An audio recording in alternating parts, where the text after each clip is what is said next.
Okay, we will return from closed session and begin the open portion of the meeting. For next item is pledges. Presenter Amanda Puckett, Principal, Sloan Creek Intermediate School.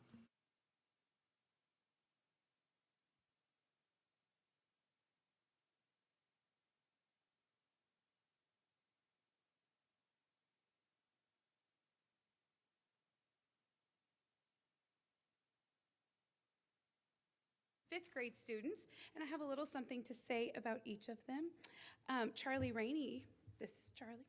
Charlie Rainey is a fifth grade student at Sloan Creek Intermediate School. He plays football and basketball, loves to run and play Legos in his free time. Two of his favorite things at Sloan Creek are the staff is really nice and he has a lot of friends. If he could change one thing about Sloan, it would be to have better recess equipment. But he did say no offense. When Charlie grows up, he wants to be in the Air Force. He is a student that is kind to others and sits with different students at lunch every day just to make their day.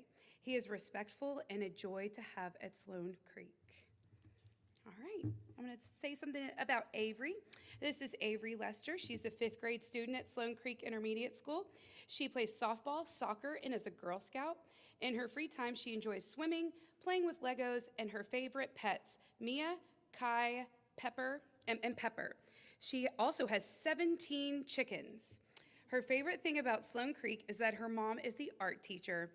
If she could change one thing about Sloan Creek, she would want more grass to run and play in at recess. Avery is a student with a servant's heart. Every day she waters the front plants in the our potted plants in the front and makes sure that they get enough water in this Texas heat. When she grows up, she wants to be an architect. She is a wonderful student, good friend to everyone, and we are thrilled to have her as a student at Sloan Creek. All right. Okay. All right, Charlie. Do what? You're going to say the pledge first? Okay, you're not going to mess up. I'll say it with you. Okay? All right. Okay. Ready? Okay. I pledge allegiance to the flag of the United States of America and to the republic for which it stands, one nation, under God, indivisible, with liberty and justice for all. All right. Now the Texas pledge. Honor the Texas flag. I pledge allegiance to the Texas, one state under God, one indivisible. Here you go, there.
Next item is recognitions. Ms. Cordell. Good evening. Thank you. We are very excited to recognize our principals. They play a crucial role on our campuses, and they're absolutely amazing. We have tremendous gratitude and respect for Shannon Acosta, Holly Haynes, Amanda Puckett, Caitlin Eldridge, and Justin Wheeler. They are at the forefront of creating and maintaining strong academic programs, ensuring our teachers have resources and support, and they also make sure that there is high-quality instruction delivered in our classrooms. They have a tremendous impact on our students, our teachers, our staff, and really our entire community. Their leadership impacts everything from student learning to school culture, and their dedication is absolutely unparalleled. We appreciate their hard work, their vision, and their commitment to educational excellence, and I hope our entire community will join me in expressing our gratitude for your instrumental leadership within our schools and our community. And if each of y'all come up, we would love to recognize you publicly.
Okay, next item is public comments related to October 28th, 2024 agenda items. Ms. Taylor. No comments this evening.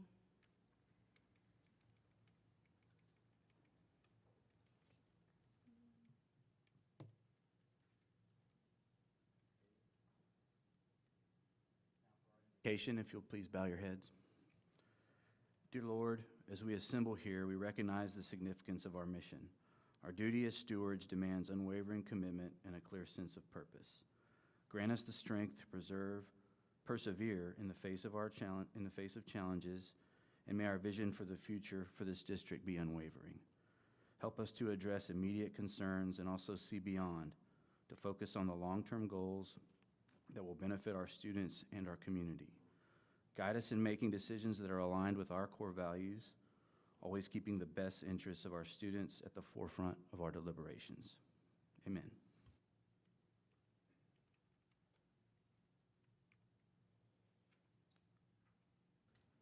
Item 9 is board notifications. You have those in your board book.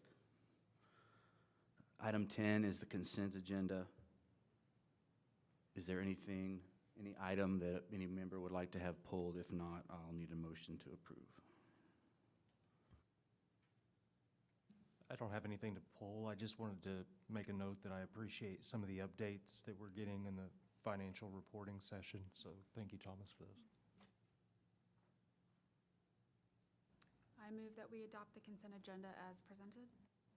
Second. So moved. Julie, second. Marvin. All those in favor? Aye. All those opposed?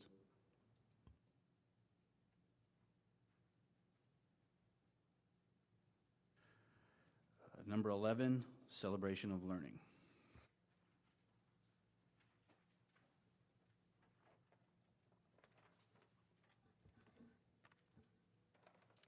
Good evening.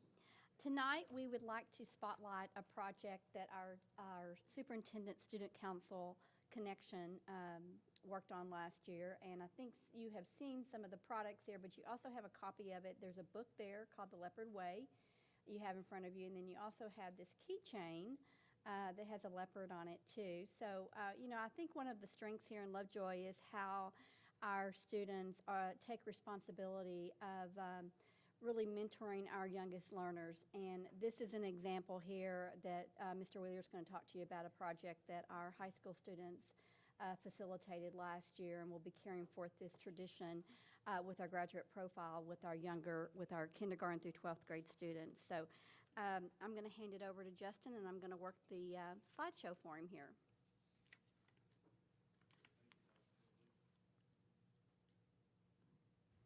Is this all? There we go. Thank you, Rodriguez. Saving the day once again.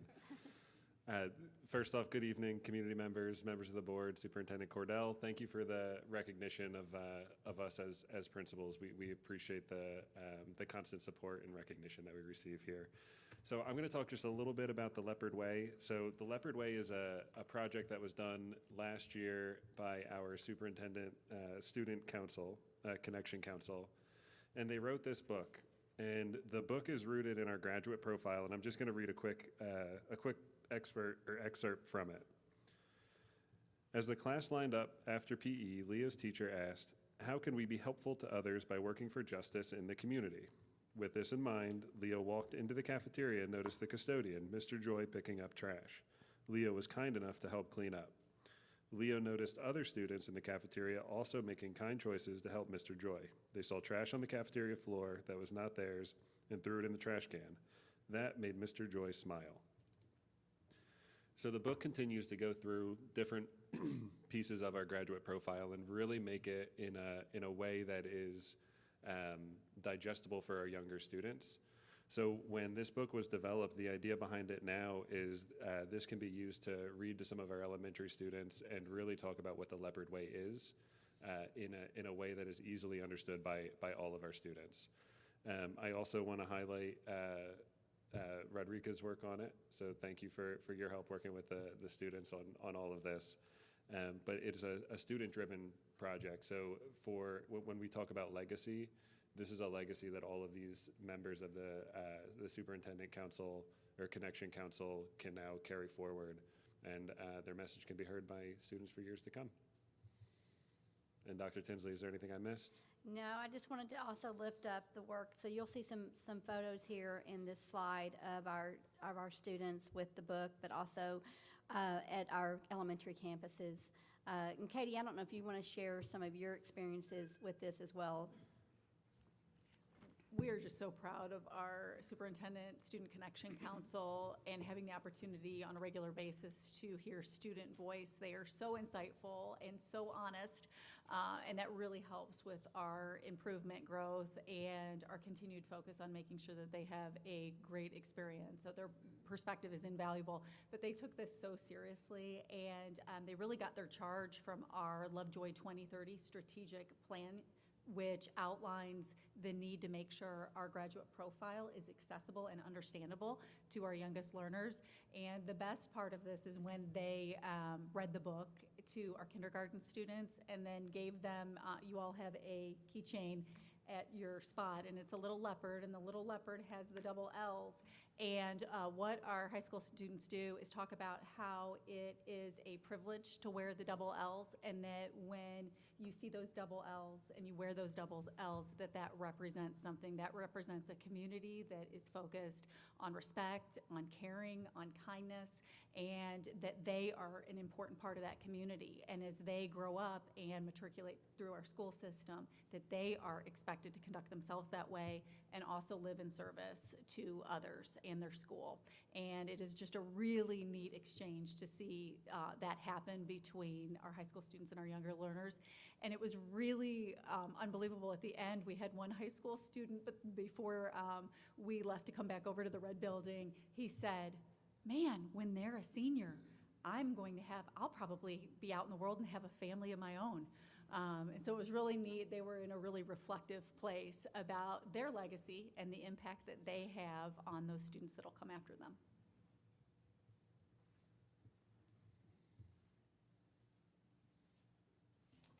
Thank you. Next item, number 12, consider an act on the joint drone project agreement with the City of Lucas. Mr. Percival. Good evening.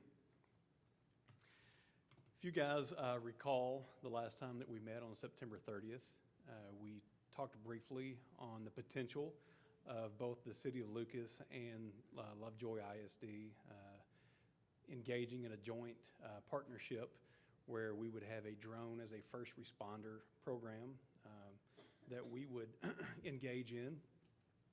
And so tonight I wanted to bring that forward.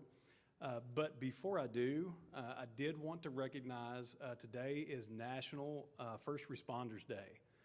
And so we have a couple of first responders in the room. And so I would like just to take a quick moment, if you guys would stand for us to give you our appreciation and thanks for the job you do here.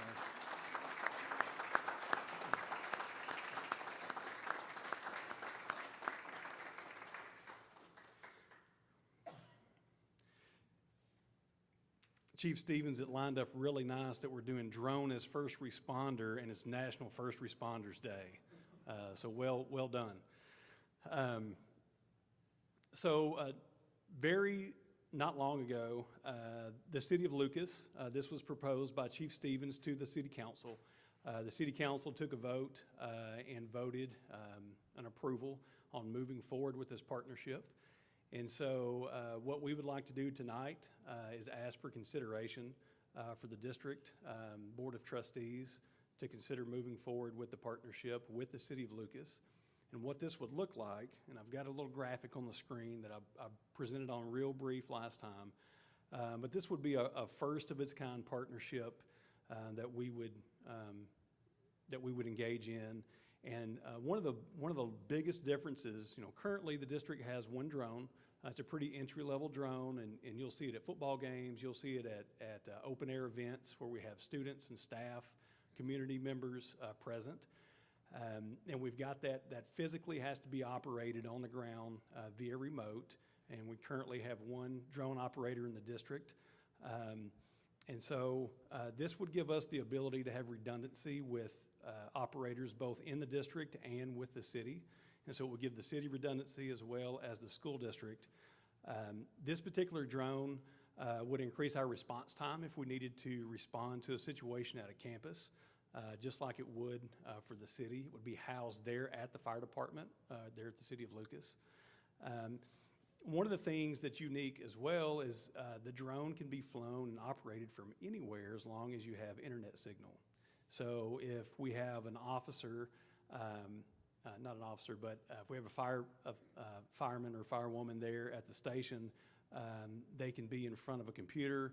They can launch autonomously the drone, tell the drone exactly where to go, and create video. That's a live video feed that can be shared with multiple users to a device like your handheld phone.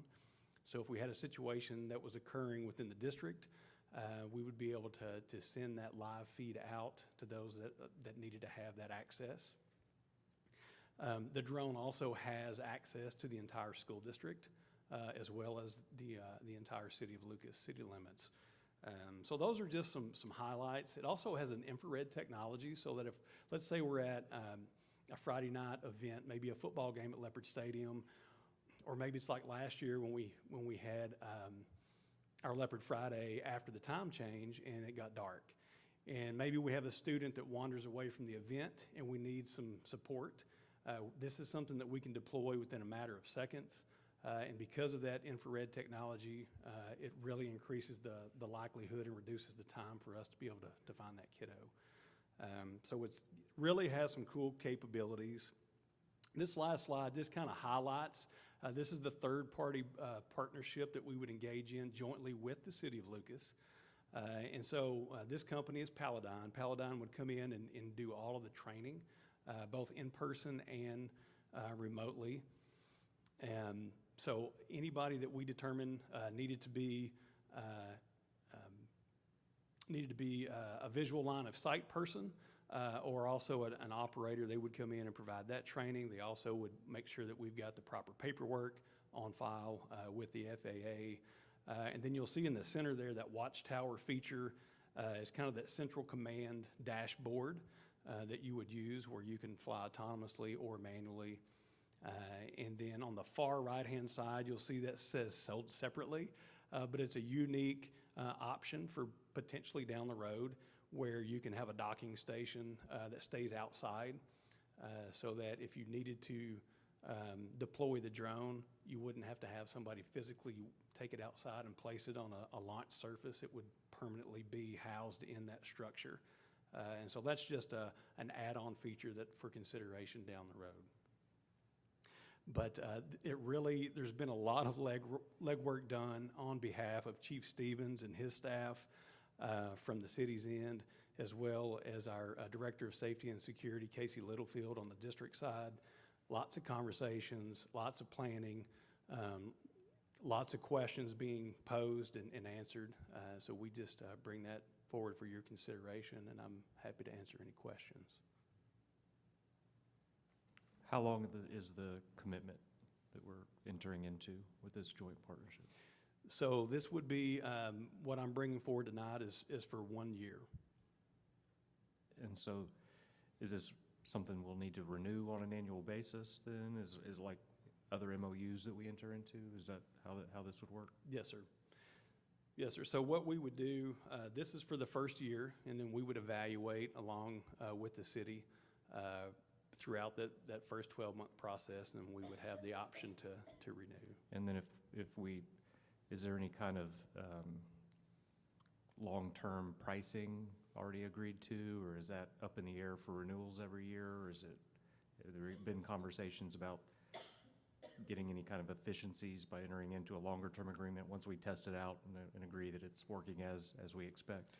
Chief, I hate to put you on the spot. Yeah, there's a mic over there if you want to.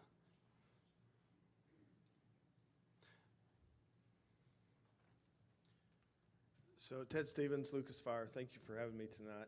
That's a great question, and actually, yes, sir, we are already in conversation with Paladine to extend that. Actually, the first part of the contract is actually a 3-year agreement.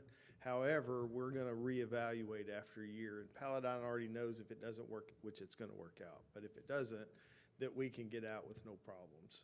And then at that point, the drone would be ours. And what's the typical device life expectancy for a drone like this?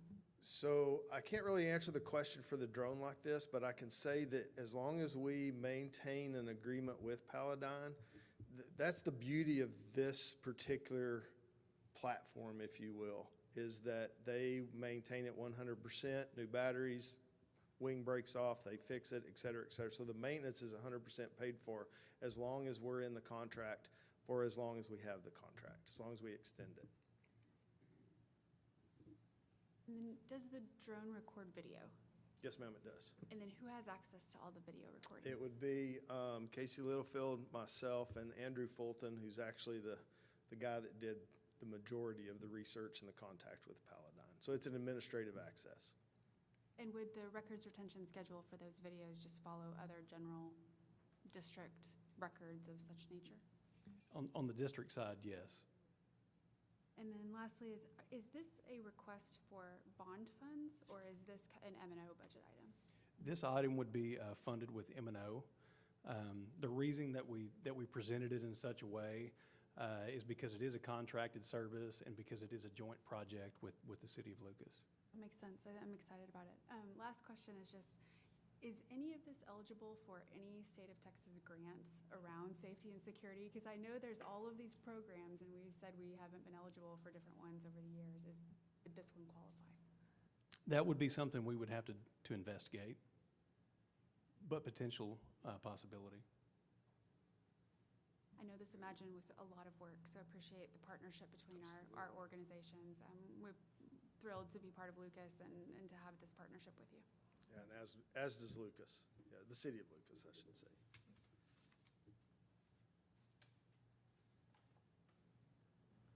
Make a motion to approve the drone partnership. So move, Mark Wheelis. Second. Second, Jason Janes. All those in favor?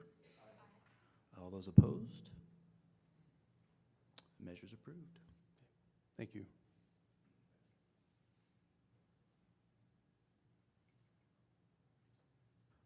Okay, next, Foundation for Lovejoy Schools Annual Update.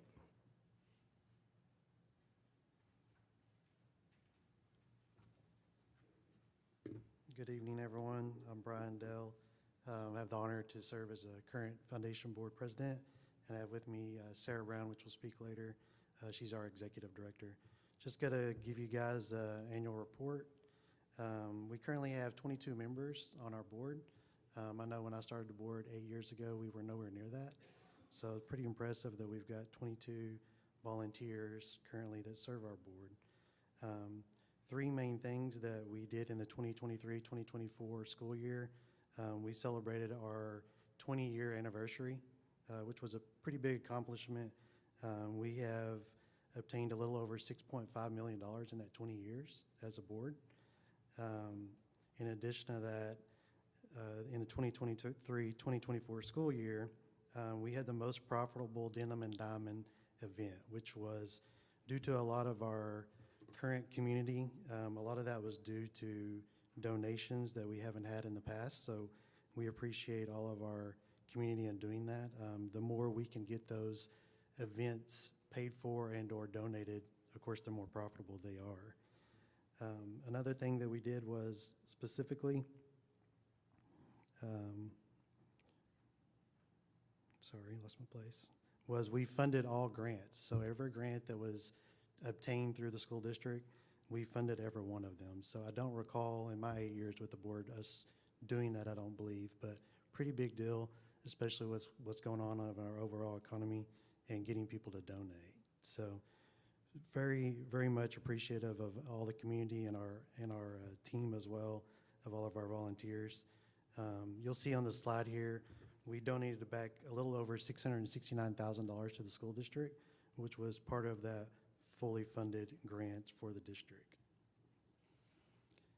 If you go to the next slide, you can see our upcoming events. We, of course, have North Texas Giving Day that started around mid-September. We continue to raise dollars for that. So if you feel like you've lost the opportunity to donate, you have not. In addition to that, this past Thursday night, we had Ladies' Night. We had a very great event.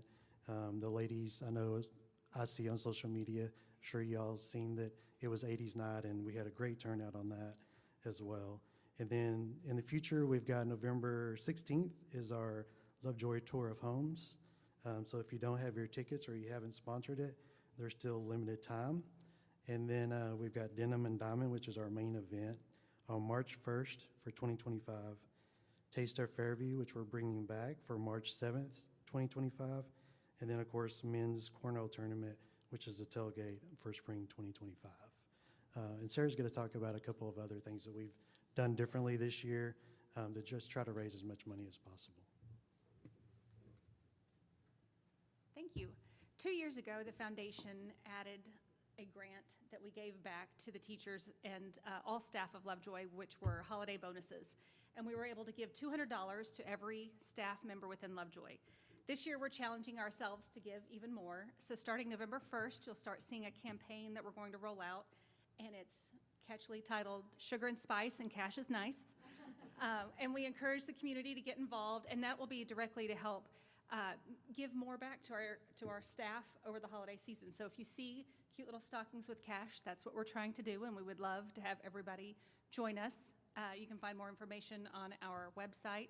We are partnering with the PTO for this campaign, so it's a real community effort to help support our staff here at Lovejoy. And we just, again, we appreciate all the community members helping us donate, but like I said, there's always an opportunity to continue. One other thing I'd say for 2024 this year, I know we do have several new donors. It's been up, so that's good. We've had a goal of around 30% in the past, and right now we are at 30%. So that's great for kind of, like I said, again, what's going on in our overall world and economy right now. But we appreciate all the donors and just ask for continued support for the school district. That's all I have. Quick comment.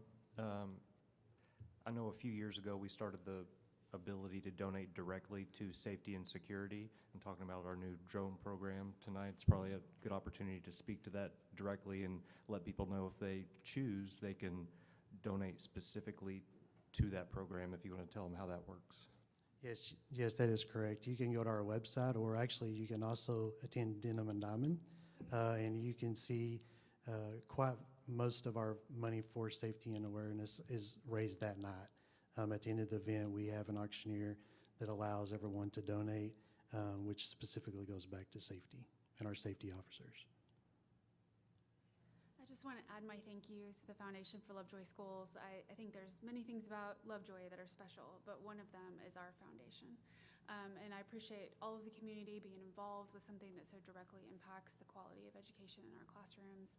I want to thank you, Foundation board members. No one knows how hard you work behind the scenes, and we're so thankful for you. We're thankful for this community, and this is how we bind together to support our schools. So thank you. If I could give you everyone a hug and a high five, I would. Thank you for what you do, and this is super impressive, what you've raised. Thank you, guys. Yes, thank you. And come on up for a picture.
Okay, next item, number 14, Board Legislative Subcommittee update.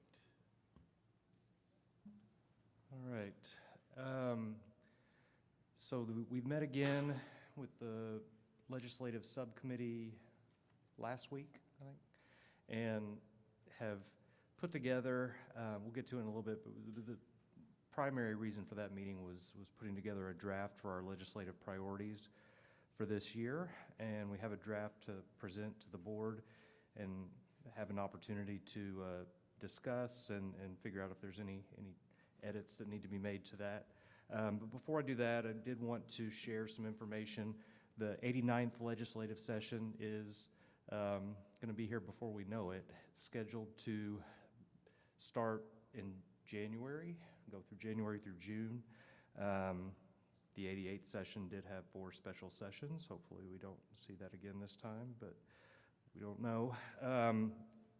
Until we get through that 89th session, some things are up in the air. For one thing, for example, next slide is the terms of our current speaker only runs through January of this year. So once we get through the election next week, and then kind of the posturing and all the campaigning will begin for that next speaker term, but that'll determine a whole lot of things that might impact us directly, because the speaker does have a lot of power in determining what the committees look like and the chairs of the committees, and so that'll be an important process to watch as that unfolds. The terms of governor and lieutenant governor, which also are extremely important for any kind of legislative agenda, run through 2027. We'll see how that all unfolds through the election. Some things that we've talked about, and we do have consultants we work with in looking at what the session might look like this next time around, and some of the things we've discussed with them that they think are likely to continue to be important topics: school vouchers or ESAs, talking about just school finance in general. One thing that is expected to be a topic more so than previously is how districts around the state are dealing with the drop-off and all the ESSER funds they had that came about through the pandemic, and how people are adjusting to the lack of funding that they've been using for a while. That does not impact us as directly here locally, because we didn't get a lot of those funds. So that's, if there's one positive to think about there. We think teacher retention and recruitment, school safety, all of these have been topics. We expect them to continue to be topics. On the next slide, some of the newer topics that maybe might be a focus. Thinking about teacher certification. We've talked a lot about, it ties into the teacher retention, but there are a lot of districts that have a lot of teachers that are getting teachers with alternative or not certified and having to deal with that. State's going to be more involved in that, we expect. We expect that TEA is going to continue to have a lot of ideas about what they want to be more involved with through the educational process. The different things around AI, talking about curriculum information, social media and technology. There's a lot of conversations around nationally around phones in schools and some of those topics. We think that the legislator will not just funding that we're going to need to be paying attention to, but a lot of things that could impact us locally. Let's go to the draft of the priorities that we've put together. It's organized a little bit differently than what we had the previous couple of years. Trying to really narrow this down. We put it on 2 different slides here, but I think this will, once we get to a point of approving this as a board, after we have the opportunity to discuss it, I think we can have, we'll probably put this as a one-pager, trying to keep it concise so that we can really focus on the areas that we think will have the most impact on our district. The first main priority is still dealing with funding. So that's the biggest issue of trying to solve for the funding crisis we're in, just because we haven't had any changes, even though we know the inflation we've been dealing with over the last many years. No changes to the funding formulas since 2019, so we definitely need to address that. Approaching it a little bit differently in trying to be, as we're talking to our local representatives or any other representatives around the state, if we can, rather than just trying to say we need more money, that previously has not worked very well, maybe just get a little bit more focused. And I think from the conversations we've had so far, and I think many members in the community are having these conversations as well, and I appreciate that, if we can start to be more specific around helping in these areas of safety and security, special education, gifted and talented programs, pre-kindergarten, if we can tie very specific ideas of where we can get help in the funding, I think that we might have a more receptive audience. So that's kind of how we're going to try to approach it this year with that particular priority. Also talking about, we can still talk about inflation, talking about teacher compensation. I think the legislators are very receptive to the idea of helping with teacher compensation, and I think that helps. Wherever we can get an increase in funding, and we want to try to figure out where there's common ground so we can be working together in areas where they have the same level of agreement. Talking about funding for enrollment rather than attendance, that's an area. So we also, I think, are aligned with a lot of other districts that are having these same types of priorities.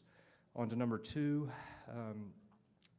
we are in a position where I haven't seen numbers in a couple of years, but I know at one point I think we saw the number that in Lovejoy we have something close to 90 or 90+% participation in extracurricular, whether it's UIL or athletics or fine arts.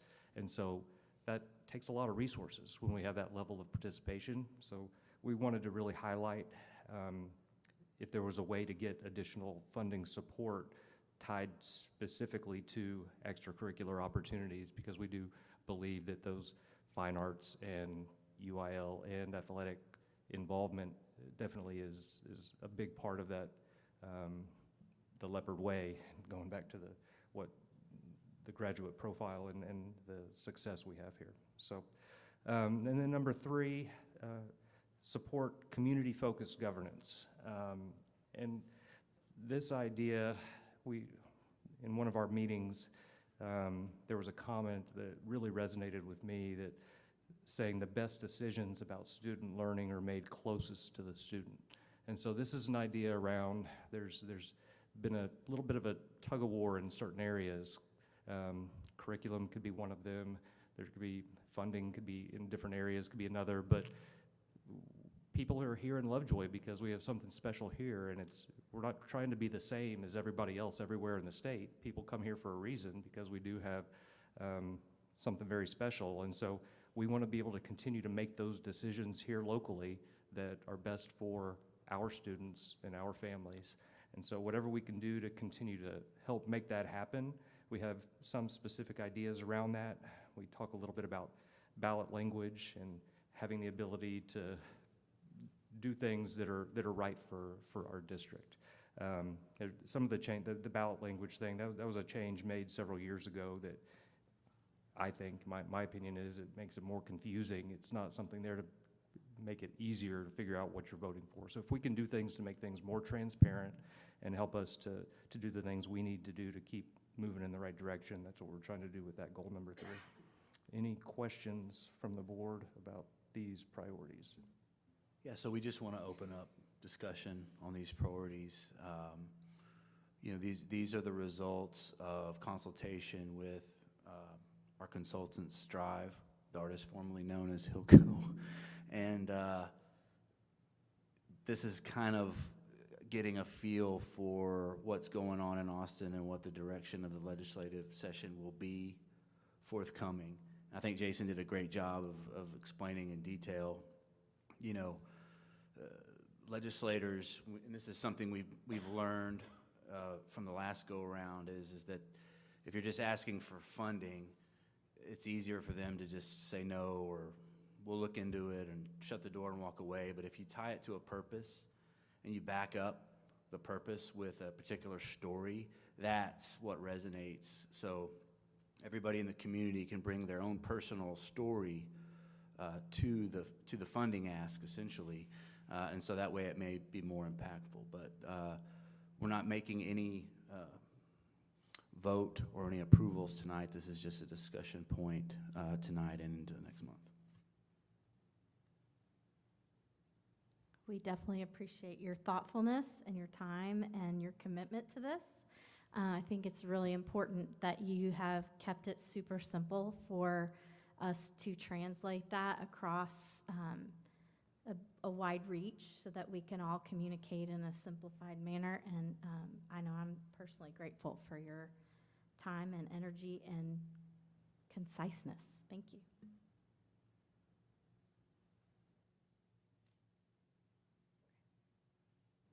So one of the things as we go from draft to finalize priorities that we'll hopefully approve in a near future meeting, the idea is to have things that not just the board, but members of the community can take with them as they're having these conversations with legislators, help them to have a narrative to and help us all be aligned as we work towards getting legislation that'll help us approve through the next session. We are planning to, as a legislative subcommittee and possibly as a board, make trips to Austin as well. So that was something we've discussed in our legislative committee. We're anticipating probably a couple of trips to where probably before the session starts, because sometimes, and this is something for the community to think about as well, sometimes you have better access to some of these legislators before the session starts than after. Once the session starts and they get busy with their committee hearing and all the hearings and all the things that are happening, the session only happens once every 2 years, and it's only for a number of months for the regular session, so it's very busy. So sometimes you can have better conversations now than later, and we probably will have a meeting or try to set meetings during the session as well, as we start getting a clear picture about the direction things are heading. But now's a good time also to be starting to try to have those conversations.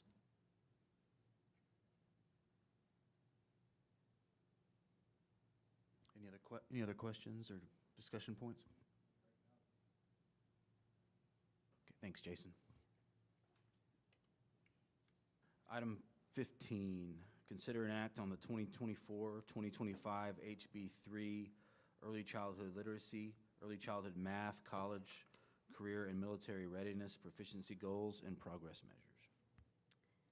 Yes, so under House Bill 3, school boards are required to adopt plans in early childhood literacy, math, as well as college, career, and military readiness. All the plans are required to meet the criteria set forth by Texas Education Code, Section 11.185 and Section 11.186. So during the September 30th board meeting, we provided a presentation to you on the proposed goals, progress measures, and strategies that we plan to implement as part of this plan. So I'm coming tonight to request that you consider approval of the House Bill 3 Early Childhood Literacy, Early Childhood Math, College and Career Readiness Proficiency Goals and Progress Measures. And I'll be happy to answer any questions that you may have about the goals and progress measures.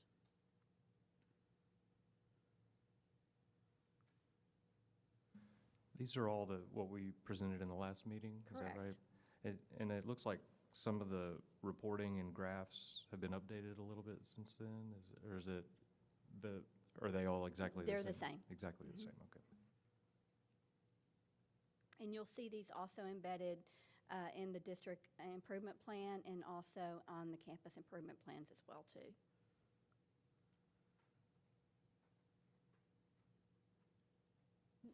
Would you remind me, when do we measure achievement against these percentages? Is that after STAR results come out, so this would be more of an August of Well, 25? it depends on the grade level. So some of them we measure, STAR is of course a measure, but we also measure the reading with reading assessments that we have embedded, and also our MAP growth is also another measure that we use. And then of course our CCMR, that's lagging data that we use, but we have other sources that we look at with our SAT, AP scores, our certification exams.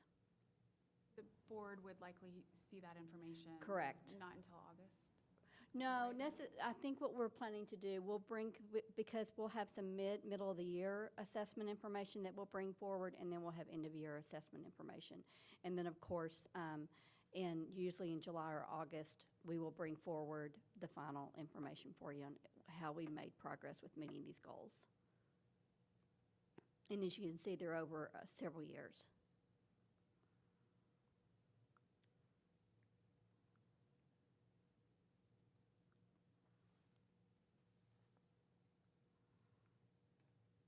Any other questions, comments? I move that we approve the 24-25 HB3 early childhood literacy, early childhood math, college career military readiness, proficiency goals, and progress measures. So move, Jason Janes, second, Mark Wheelis. All those in favor? All those opposed? Okay. Item number 16, consider an act on the 2024-2025 District Improvement Plan Goals and Performance Objectives. So just a reminder that the district improvement team serves in an advisory capacity to provide input to the district within the scope of the law and local policy regarding planning, staffing, budgeting, school organization, curriculum, and staff development. The district improvement team is responsible for drafting an annual improvement plan to present to the Board of Trustees for approval. The district improvement plan is approved, reviewed, and revised annually for the purpose of improving the performance of all students. So during the September 30th meeting, the goals were shared with you. Also, if you'll recall, we did a alignment compared to the board goals as well as the superintendent goals. So you would see alignment across all three areas. And also the performance objectives were shared with you at that time. So the administration is requesting the board consider and approve the 2024-2025 District Improvement Plan goals and performance objectives as recommended.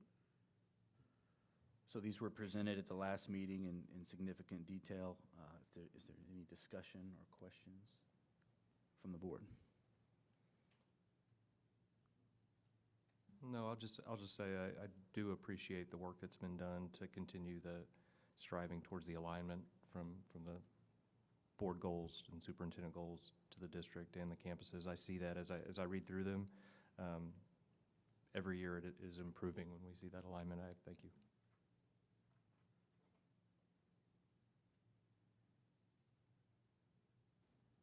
I move we consider an act on the 2024-2025 District Improvement Plan goals and performance objectives.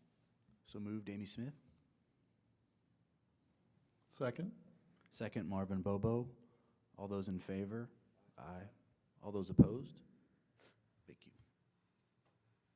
So to carry forth with the discussion of alignment, I'm sorry, I should have waited until what?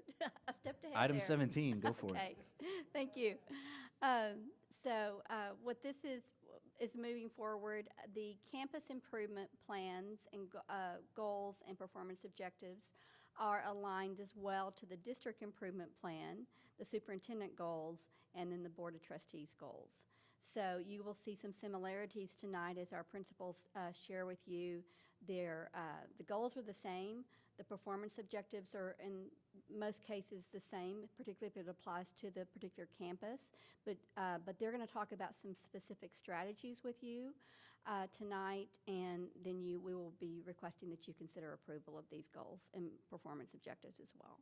So again, we are very excited with the alignment, but also I think that these plans truly represent the work that is going on our campuses.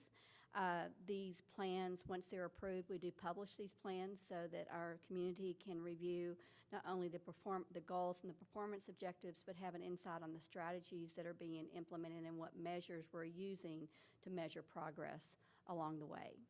So I'm going to ask our 5 wonderful principals to come forward, and you're going to receive some insight on the work that they're doing. You all have a red folder in front of you there that hopefully this will kind of help This is a lengthy presentation, and we're not going to cover every slide. We're just going to lift out some of the highlights here. But I've numbered the pages for you as well, so the principals, as they present, will be referencing those performance objectives. And again, the goals have not changed. Goal 1 is the same across the board. So I'm going to have Ms. Acosta begin with the HEART Campus Improvement Plan. Good evening, Board. You'll see a lot of highlighted ones in front of you, and I'd like to highlight the priority focuses areas that HEART has identified for this year. Our performance goals all center around student growth, particularly in reading, math, and science. As a campus, we are leveraging the data from assessments such as MAP, MClass, beginning of the year reading levels, and also STAR to set student goals that aim at each student achieving at least 1 year's growth. In our classrooms, you'll see strategies included in the plan that highlight high-quality instruction, implementation of the workshop model. You'll see direct phonics instruction, targeted small group teaching tailored to the student needs, shared reading, math stations that are differentiated, book boxes with a variety of reading selections, and of course, active student dialogue. We're also excited to continue the work that we started last year with incorporating writing across all the content areas, which include strategies like our constructed responses, as well as the Think, Read, Write. You'll see in classrooms students stopping and jotting their thoughts. You'll see them responding to passages and or just sentence stems that the teachers are providing. We saw it just recently in kindergarten. They're already writing. So we are very excited to see the implementation of the work that our MTSS lead has been doing. Our leadership team is conducting regular classroom visits to observe the implementation of our job-embedded professional learning. We're also participating in the grade level planning so we can see how they're using the unit's planning guides that the district has provided, as well as creating the common formative assessments that they're using to monitor student growth and progress. We're excited about those because it helps us talk through those 4 PLC questions of what are we wanting students to learn, how are they going to learn it, how are we responding when they don't know how to do it yet, because yet's the key word, and then what do we do when they master it, because we want to continue to enrich those students. We're also evaluating through feedback from our staff how we can better support them through their needs if they need additional training with instructional resources, how to leverage the unit planning guides to meet different timeframes with the priority standards. We are aligning our campus goals, both professionally and the student growth goals, and we're using those bi-weekly check-ins with staff to monitor their student progress. We also are providing job-embedded training and learning walks and lab sites so our teachers can actually see it in action. We hope that this helps us and know that it will help us respond to students' evolving needs, whether that be through intervention and or enrichment. Additionally, you'll notice our commitment to data-driven planning for continuous learning. We're sharing students across grade levels, especially during leopard time and reading groups. We also are utilizing our teachers' strengths instructionally to meet the varied needs of our students. By working together, we're fostering a collaborative, growth-oriented environment focused on the success of every student so we can achieve the goals in our campus action plan that are aligned with the districts. Do you have any questions for me? Questions? Thank you. Thank you. Okay, Mrs. Haynes will share highlights of the Puster Campus Improvement Plan. Good evening. You will see that I have highlighted objectives focused on kinder, first, and second grades. We, of course, every objective under Goal 1 is incredibly important, and we do have those goals for third and fourth grade as well. Performance objectives 7 through 9 on page 13 are focused on kinder through second math. You will see the strategy that includes the structure of Puster Power Hour several times throughout our campus improvement plan. It is a structure that allows us to carry out and carry forward much of the work that we're doing. Our teachers are able to meet either weekly or every other week, depending on what we schedule during that time. That time is used for progress monitoring of priority standards. It's used for PST, for our problem-solving team, when we meet to talk kids. It is utilized for targeted planning of small group instruction, so allowing our teachers that additional time specifically for planning small group instruction. It's utilized for in-house training and professional development. It is used for additional planning opportunities for teams that don't necessarily have a common planning time on campus. So our teachers who are co-teach allows our gen ed and special ed teachers time to get together to plan. Our special education teachers have time to plan together, and our specials teachers.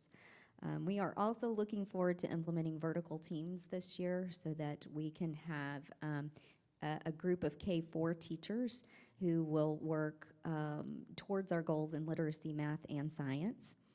And then we also utilize that time for data analysis protocols following any common formative assessments and district exams. So you can see it's a very important time on our campus and a very important structure. Under Goal 1 as well, objectives 10 and 11 on page 12 are focused on progress monitoring and the differentiation that takes place based on that progress. We do have a very focused plan for the planning of small group instruction and the implementation. And you'll see that our admin learning walks are focused on that small group instruction and providing our teachers feedback based on what we see following those learning walks. And then we also have a campus-wide focus of writing across the content areas. We want to see our students in reading and writing throughout all content areas. Moving to Goal 2, preparing students for future-ready success, a focus on Objective 1, that our instruction will reflect students engaged in critical thinking, collaboration, communication, inquiry, problem-solving, creativity, innovation, and a practice of resilience. We really see those things when we are present in team plannings. We see that they are intentionally a part of our grade level planning sessions, and then when we do our walkthroughs and learning walks following, seeing that implementation in place. So frequent learning walks, walkthroughs, and feedback, closing that feedback loop with our teachers. And then Goal 3, preparing students for future-ready success. I focused on Objective 2, providing a systematic approach and supporting staff through guidance, coaching, and feedback that flows directly from that last Goal 2 that I just shared, where we want to ensure we're creating a culture of giving and receiving feedback on our campus, and that is something that takes practice, and so we are practicing that. We have check-ins with our new teachers. Again, during that Puster Power Hour, that's a time when we can provide coverage and bring our new-to-teaching teachers together for frequent check-ins. And then I mentioned the vertical teams and the other teams that we're able to bring together that normally don't share a planning time as another way of support. And then Goal 4, the safety and security, I just wanted to bring forward Objectives 4 and 5, that at Puster we do have structures in place to meet monthly.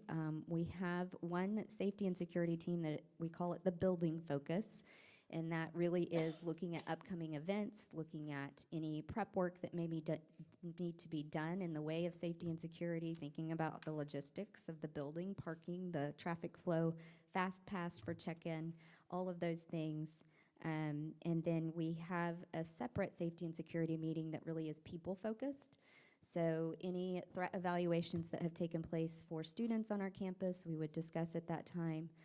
Any student needs whatsoever that we feel like we may need a proactive measure in place, we would discuss. And any staff members that may have personal or family needs that we want to be mindful of and ensure that we're providing support in that way as well. Thank you. Thank you. Mrs. Puckett will speak about the Sloan Creek Campus Improvement Plan. Great, thank you for, you can find it, if you want to turn to page 18, you can see Sloan Creek's highlighted. Priority focus, I really want to lift up 5th grade. You'll see that there's 6th grade performance objectives as well, but I wanted to lift up 5th grade as a really high priority at Sloan, that we're really wanting to move that needle for our students and see that growth. So especially in the areas of math, reading, and science in particular. So a lot of the different things that the other campuses that are doing, but I wanted to lift up what Sloan's specifically doing. The comprehensive workshop model focus on priority standards, the combative formative assessments, differentiated small group instruction, writing component embedded, and a minimum of one release STAR question embedded weekly to ensure quality instruction. Working in collaborative teams is another big priority, and that's also getting in collaborative teams and looking at that data, looking at that combative formative assessment, the progress monitoring tool that we're going to put in place so that we can actually start diving in to see where our students are at any given point and what we need to do to differentiate the instruction to get them to where they're mastering those standards. Designing high quality and learning environment through weekly planning. All of our admin team will be in planning weekly in all content areas to support our teachers and our staff, and we'll have an instructional coach in there as well. We're monitoring instruction through learning walks, through walkthroughs, through our evaluations, our goal setting with our teachers to help support and coach them along the way. The students are going to be provided opportunities with open-ended questions through writing in all content areas. Classroom instruction will reflect student engagement and critical thinking, collaboration, communication, inquiry, problem solving, creativity, and innovation, and the practice of resilience. And that's for just kind of 5th grade. All of those also fall in line with what we're doing to support 6th grade as well. I just wanted to specifically lift up 5th grade.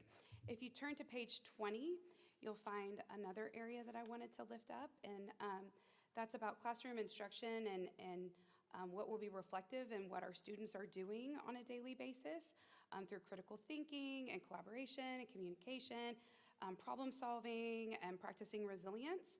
So really looking at those instructional strategies that our teachers are working with our students and teaching every day, and increasing that rigor in the hands-on learning with the Think, Talk, Write strategies, using lead forward instructional strategies to kind of support that engagement in the classroom.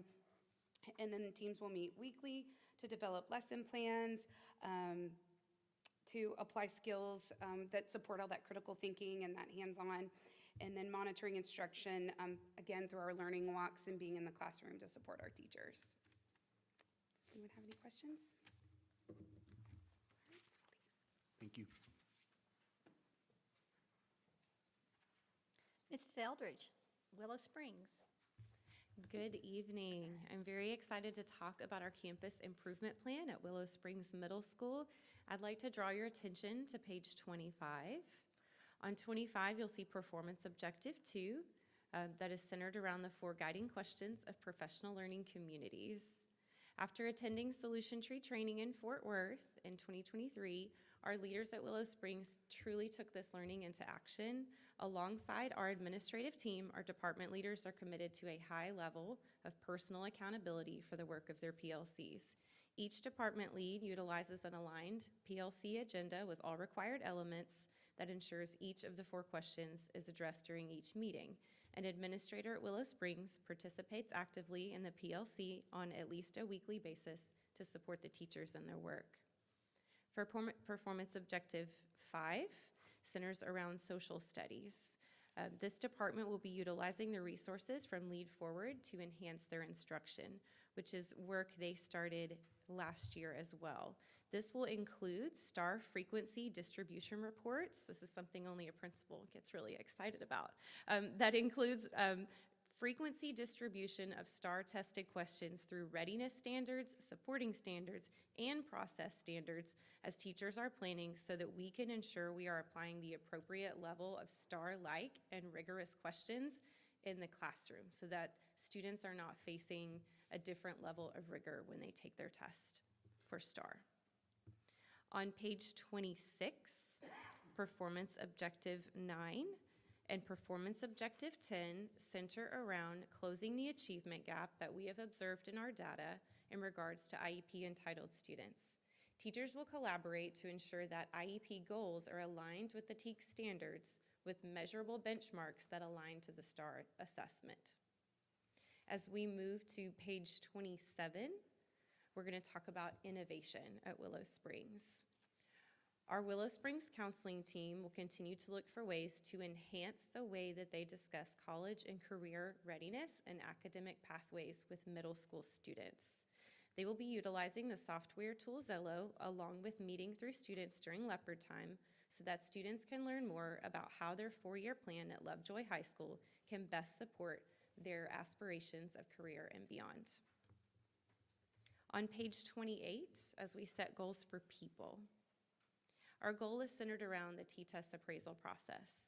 Our expected outcome is for each teacher to grow professionally and to ensure that each administrator has a strong understanding of the level of instruction in the classroom. We hope that no teacher at Willow Springs, as we move throughout the T-test process, works in isolation or experiences a disconnect between what they need to achieve instructionally and the support they are receiving administratively.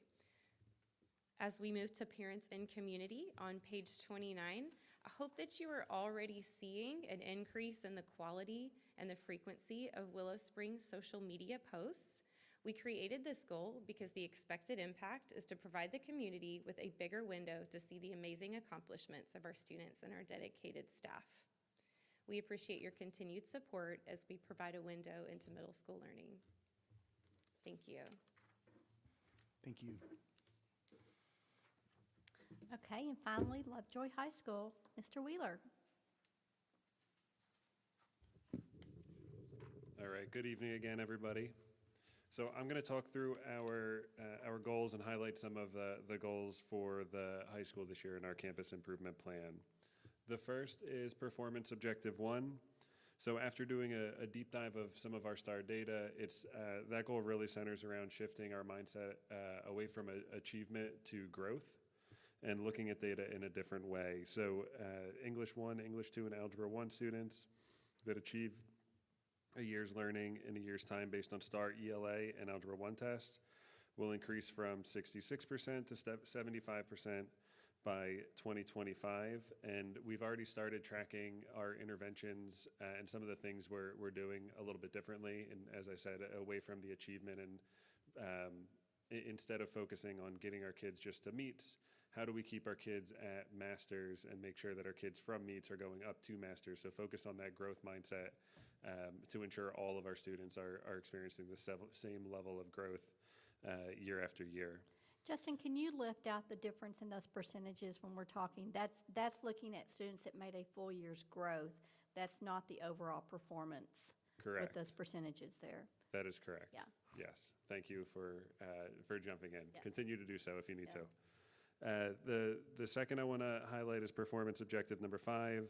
So the percentage of graduates that meet the criteria for college, career, and military readiness, so CCMR, will increase from 92% to 95% by 2025 and 98% by 2028. And I'm going to talk a little bit about some of the SAT type goals that we have to help get us there.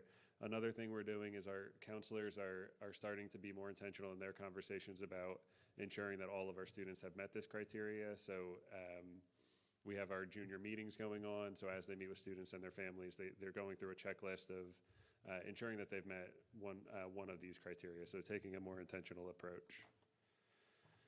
And then on page 32 in your handout, performance objective number 7, the average daily attendance rate for Lovejoy High School during the 2024-25 school year will increase to an average of 96% or higher by June of 2025. We're currently, from the last report that was sent to me, sitting, and Dr. Zambezi, correct me if I'm incorrect, but we're sitting a little bit over 97%. Which is great work. Our assistant principals have been really following up with students and parents to get to the bottom of why some of our absences are occurring, which is great for many different reasons. Performance objective 8 is an increased percentage of all AP scores below the national average percentage of students earning qualifying scores, so 3 or above, in 2024, and increase them by at least 5 percentage points in 2025. And that comes from a list that College Board sends us with comparison groups across the nation, and just ensuring that the ones that are falling, and we don't have many, but there are a few, but the ones that are falling below that national average, we're giving them the attention they deserve. And then performance objective number 9, raise the percentage of students reaching the college readiness benchmark in mathematics on the SAT from 64% to 70%. And I really think that 70% is low compared to where we'll get this year. And the reason being, so our math teachers this year are taking a more structured approach to incorporating SAT questions into some of their assessment questions. So, for example, geometry is doing a whole lesson on geometry teaks that are also showing up on the SAT and pooling sample questions and doing a lot of work there to help get that learning there. And then the final that I want to lift up and is on page 33, performance objective number 4. So the Lovejoy High School counseling team will develop a comprehensive communication plan to raise parent and student awareness on application timeliness, or timelines, transcripts, and GPA and processes. And really the strategies we're gonna focus on is we're trying to get to a point where we're answering questions before the questions arrive. We know what questions are gonna be asked. We know the questions that come up often when it comes to transcripts, GPA, calculations, the timelines of applications. So we're working on getting a streamlined process, putting it on the website, having calendars available, because all of those things they shouldn't be surprises. They're things that we work with every year. So our goal is to get that available for our community soon. All right. Any questions about the plans or feedback the principals have provided you about? So this is a living document that we build in what we call formative assessments throughout the year that our campuses and our district, we go through to monitor our progress along the way. So there are benchmark progress periods that are built in. This, of course, is shared with the campus and district improvement teams and then the staff as well. So everybody has a role in ensuring that we're carrying forth the plan. And again, the strategies are not necessarily, the board approves the performance objectives and the goals, but the strategies are built into the plans too, and then you'll see a timeline and benchmarks and how we'll assess those. So I just really want to commend the work of the principals and their teams. They've done an incredible job, and I believe these are really focused performance objectives and targeted that we will see some growth in. So we're excited to bring you updates along the way of how we're moving forward with meeting our goals and performance objectives. I'll say, I can see in some of the items that were highlighted that we're definitely focusing on areas that are needing improvement, and I appreciate that. We're not shying away in some of these areas. We're highlighting it to do the work that needs to be done. So thank you. Yeah, I also want to extend my gratitude. This is one of my favorite board meetings every year. And this is only just a snapshot of what you all do. And so thank you for your intentional efforts, for your continual care, and your focus, like Jason said, really to make the best experience for all kids and all the staff. So thank you. Thank you so much. Yeah, thank you very much. We appreciate all the hard work you underwent to create that presentation and create those goals. We know they just didn't happen overnight. So again, we really appreciate it. Item number 18, consider an act on Lovejoy High School and Willow Springs Middle School. We got an active punt. Look at that, I pulled a Barrett, he's not even here. Backing up to item 17, I'll consider a motion to approve the campus improvement plan goals and performance objectives. So moved. So moved, Amy Smith. Second. Second, Mark and Marvin in a photo finish.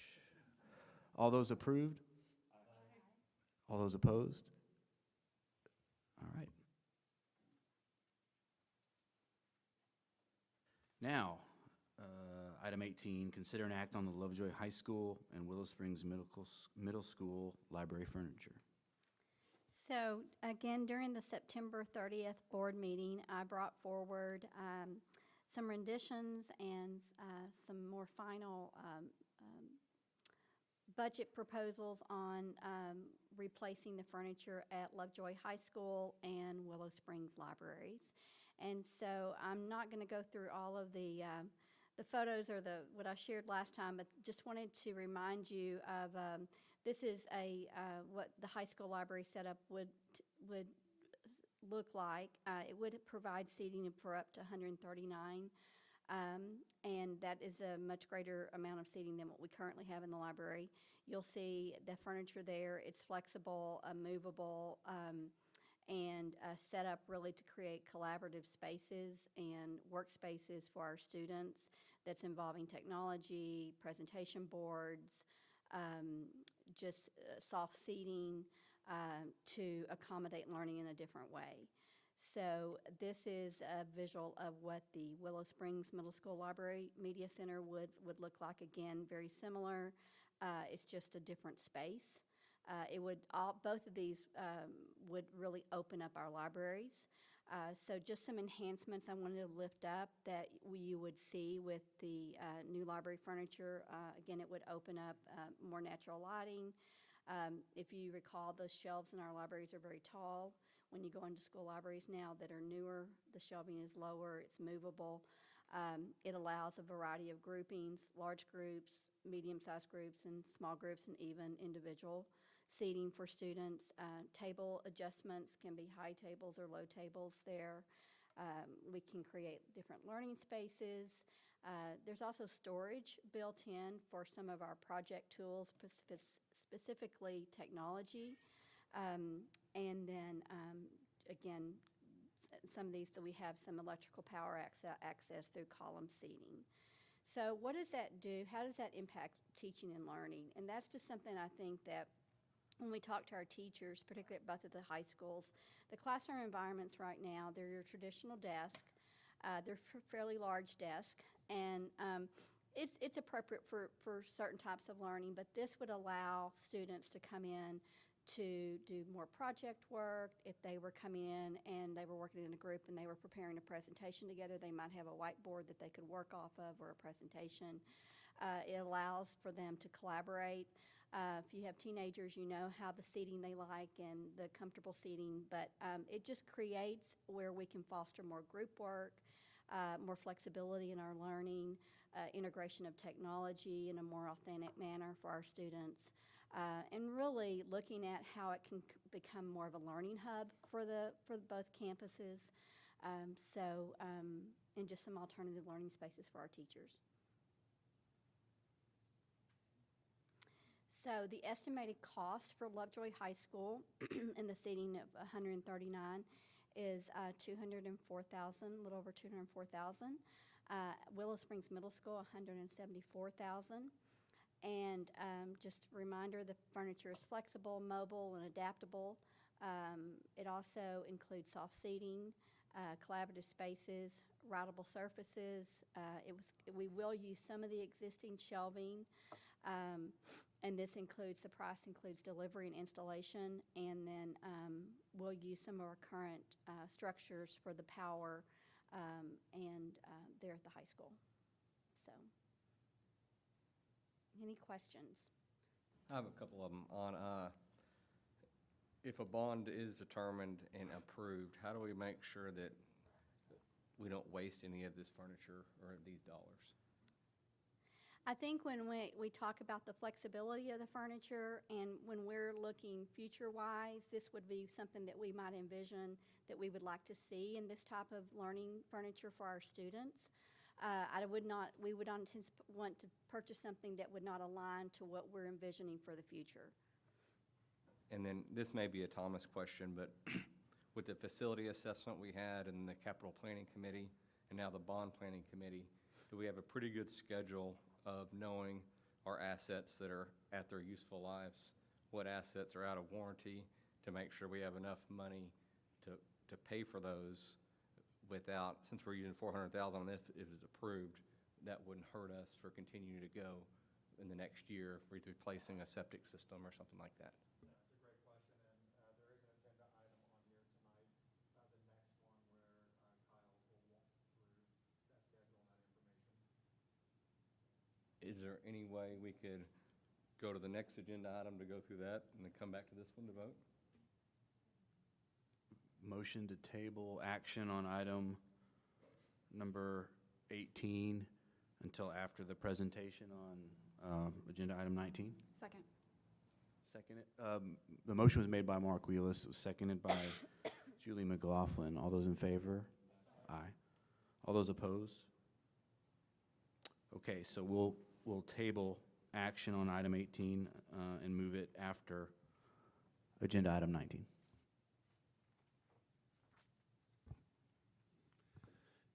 No pressure.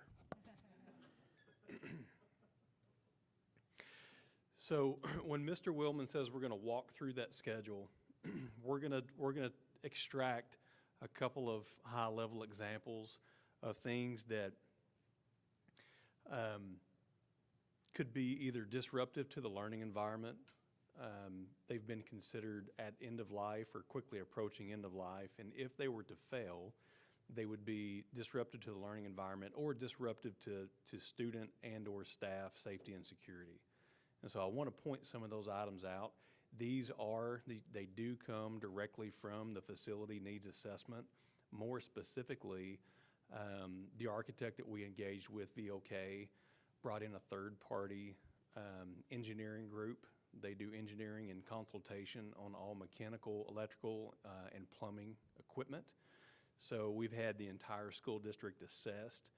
They've put together a comprehensive report. And so we went through and lifted out some of those items that were both identified through the capital planning process, through VOK's facility process, as well as the engineering firm that came in. And they could completely be disruptive to the learning environment if they were to fail. This is not a comprehensive list, but I want to showcase some of the areas that we're talking about. So if you'll remember, the last time that we met as a capital planning committee, Trey, the architect, came through and kind of lifted up some of the areas through our MEP systems, safety and security. These are all district-wide areas. These are not campus-specific, but these are at all campuses and facilities that you see there in the presentation.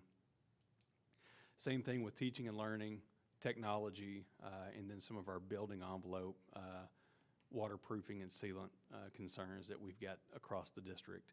So I'm not going to spend a lot of time in these, but this is what I really want to talk about.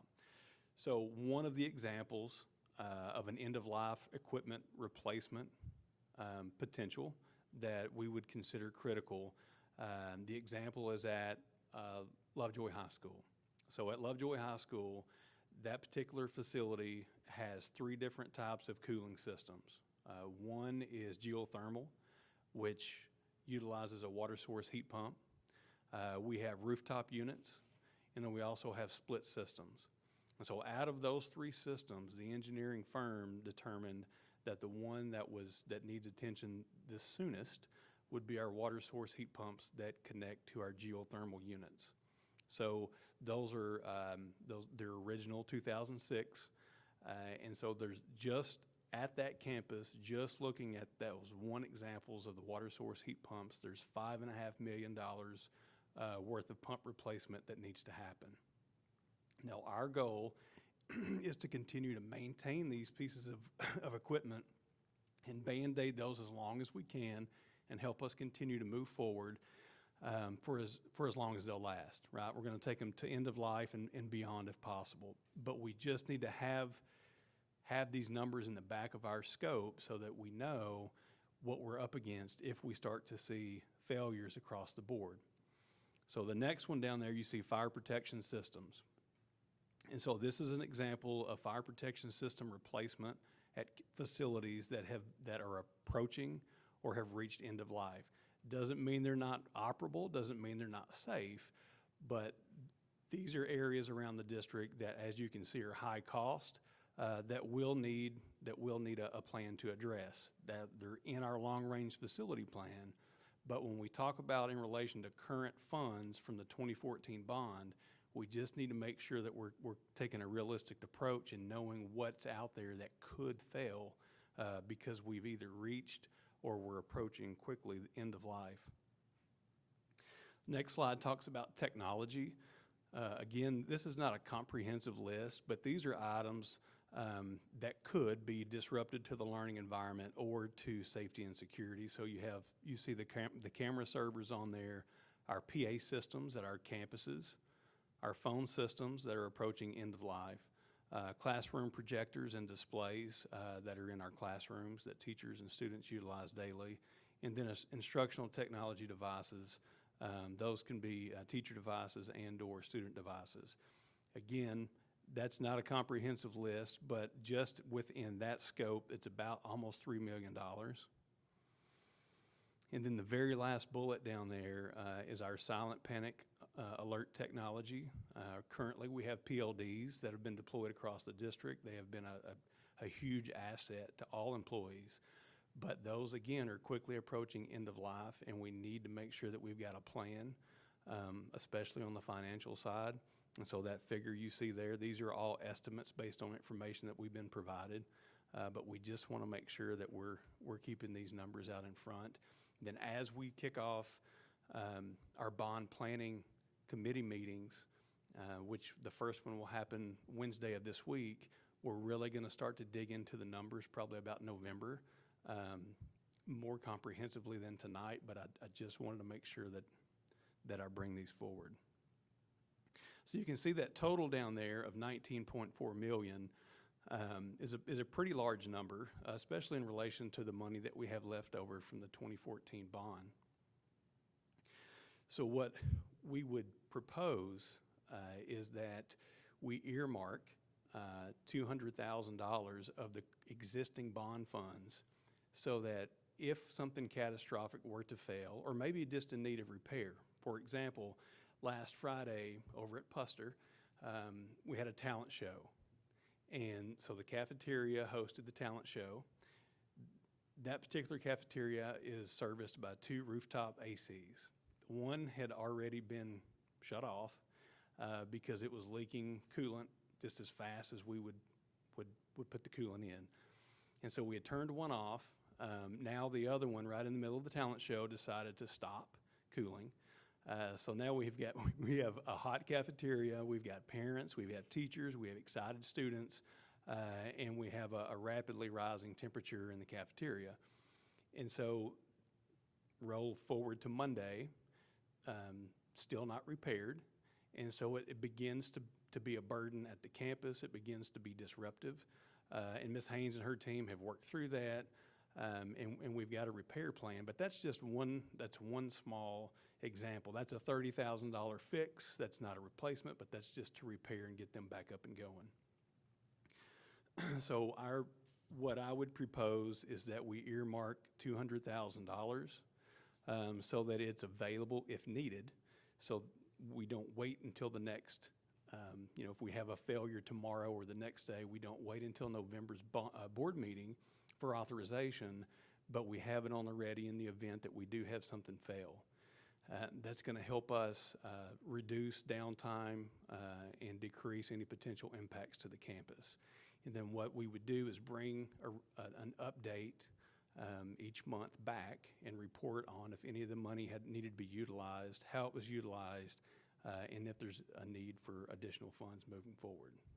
Kyle, how are we determining if it's worth repairing the unit versus replacing it? So what we've done up to this point is really just kind of look at cost of replacement versus cost versus age. And so we did do a total unit replacement over at the high school. We just finished that up about 2 weeks ago. We really didn't want to do that, but it got to the point where if you kind of look at what it was going to cost us to repair it, and then there was no guarantee that was even going to be a fix. And so that's the only one in the past 18 months that we've done. But I just want to make sure that we've got a viable plan moving forward where we don't have to, we lessen the disruption to the campus. So we're asking for kind of a pre-approval kind of pot of money for if you have a catastrophic failure that you need to go ahead and repair before the next board meeting. That's correct. The other part of that, though, and this is not in the presentation, but that's a really good point. We have exhausted a very large amount of our annual budgeted money on the M&O side for maintenance. And so at this rate, we will not make the fiscal cycle. And so I would have to work with Mr. Willman to see if there's anything that we could go back and maybe retroactively utilize for some of these system repairs that we've had to make, those that are allowable. Okay, thank you. I think that makes reasonable sense. And I appreciate the examples that you've given on like fire suppression and that sort of thing. That's helpful for me. And so please feel free to educate me if I'm wrong. But I thought one of the outcomes from the capital planning process or hiring of the architect or some combination thereof was going to be this information, but more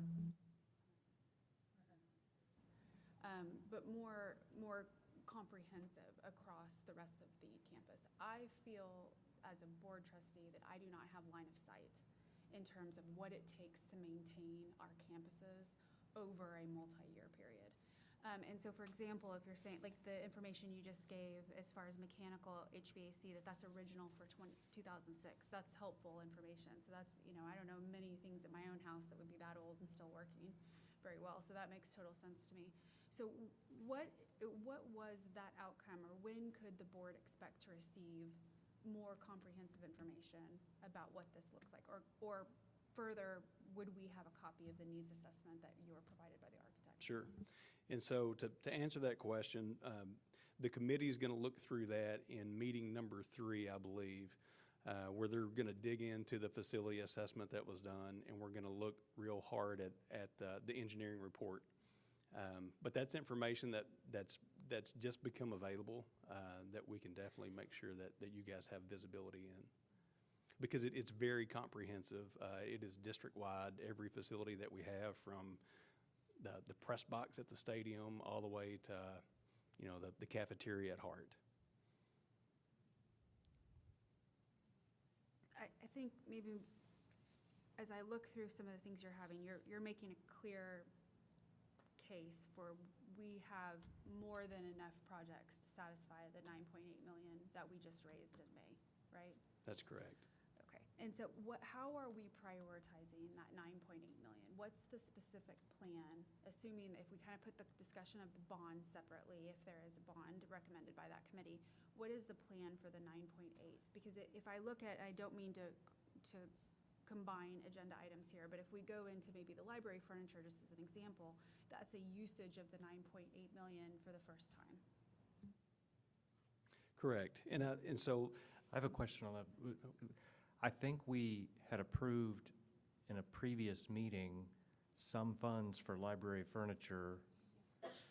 Was that in our budget, though, or was that also out of that same it's closer to 9.9 now with interest, right? But is that coming from the same money that's left, or is that already allocated? Okay.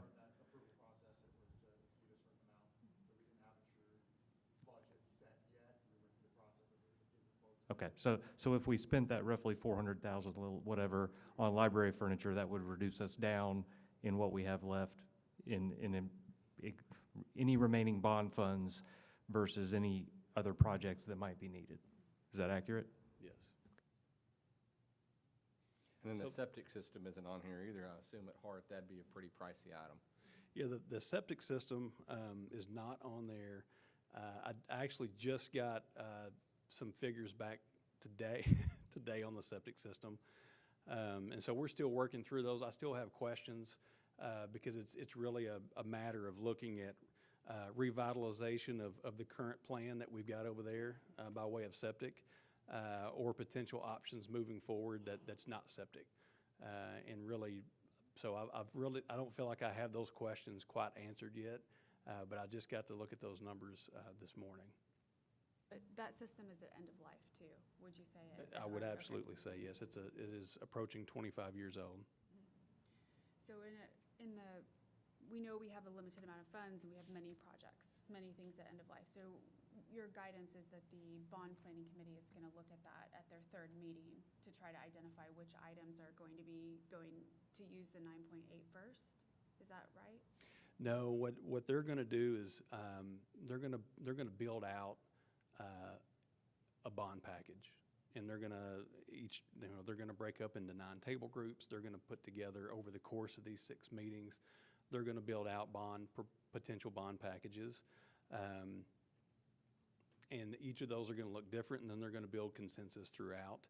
But what this is, I just wanna make sure that we don't say, here is our plan on the remaining 9.4 after library furniture, and we get to the end of the list, and we've exhausted the remaining 2014 bond funds, and for some reason you guys don't call for a bond, or maybe you call for a bond and maybe the bond's not successful, or maybe there are items that don't make it.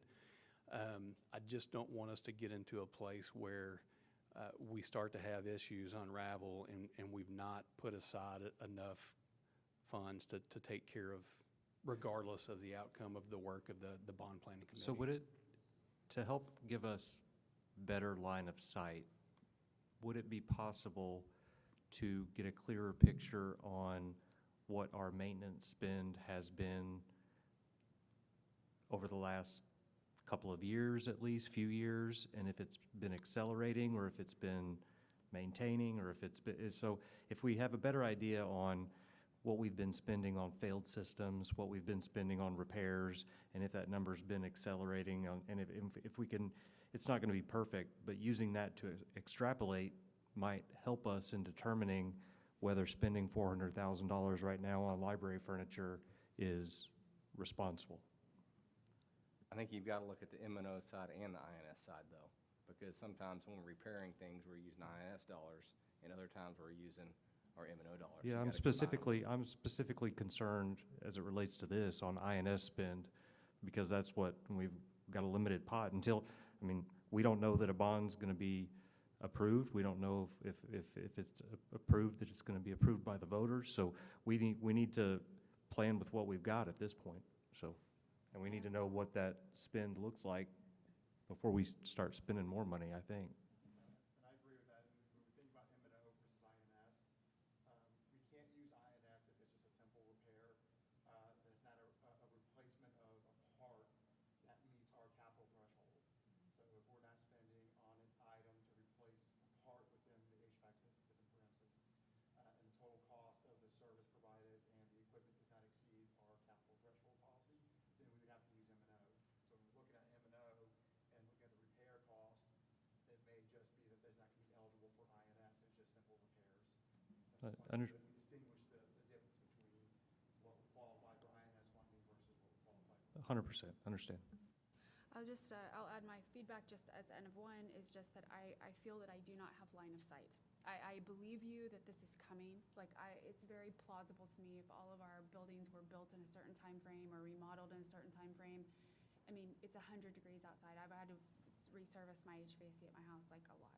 So I completely believe you that we have got to start taking care of these buildings. We built these, but we, as a district, before I ever moved here, we raised the money to build these buildings, and we have to take care of them, and I believe that. But I want to be able to understand what that looks like going forward, or because we hold this bond money in trust, right? We are the trustees for that. So as we approve these disbursements, I personally feel like I am blind to what those related impacts are of a yes or a no vote. So I'll share that from my perspective. But I support the $200,000 earmarking. Sorry. So, to your point, Thomas, on the repairs that have been made previously, or systems that might have been replaced previously, I know there have been specific times where we've approved INS funds for that, or were you asking, Kyle, if that was something we could look at for this approval on retroactively, things that we had maybe applied to M&O that could be INS? Is that, or are you? Yeah, that was the an idea? example that I gave. Both unscheduled and unpredicted failures moving forward, but then if there was anything that qualified for reimbursement or So this money retroactive. specifically that we're approving has to be something that could qualify on INS. It couldn't be typical M&O repairs that wouldn't qualify anyways, is that right?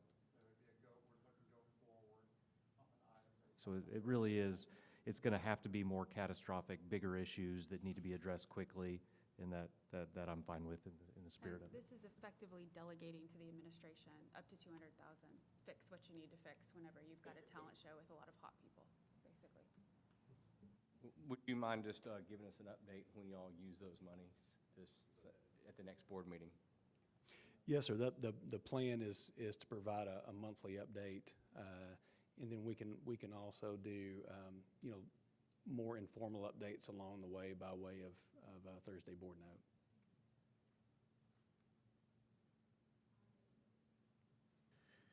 Yeah, I'll entertain a motion on item 19. I move that we consider an act on the use of bond funds to address mechanical, electrical, plumbing, and technology, safety and security equipment life cycle replacement needs, $200,000. So moved, Julie McLaughlin. Second. Second, Mark Wheelis. All those in favor? All those opposed? I'm going to move that we table for this meeting agenda item number 18. So move, Mark Wheelis. Jason Janes, sorry. I'll second it for you. Second, Mark Wheelis. I was looking at you. All those in favor? Aye. All those opposed? Okay, item 18 is tabled for action. Item number 20, presentation, Bond Planning Committee.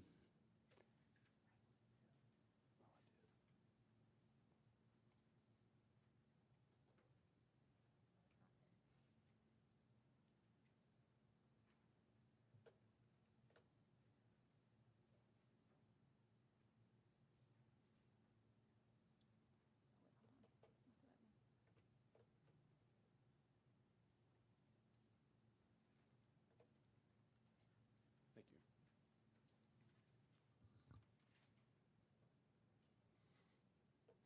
So as mentioned in the last presentation, the Board of Trustees authorized the formation of a bond planning committee meeting in September. That committee will meet for the first time this Wednesday night at LCDC from 6 to 8.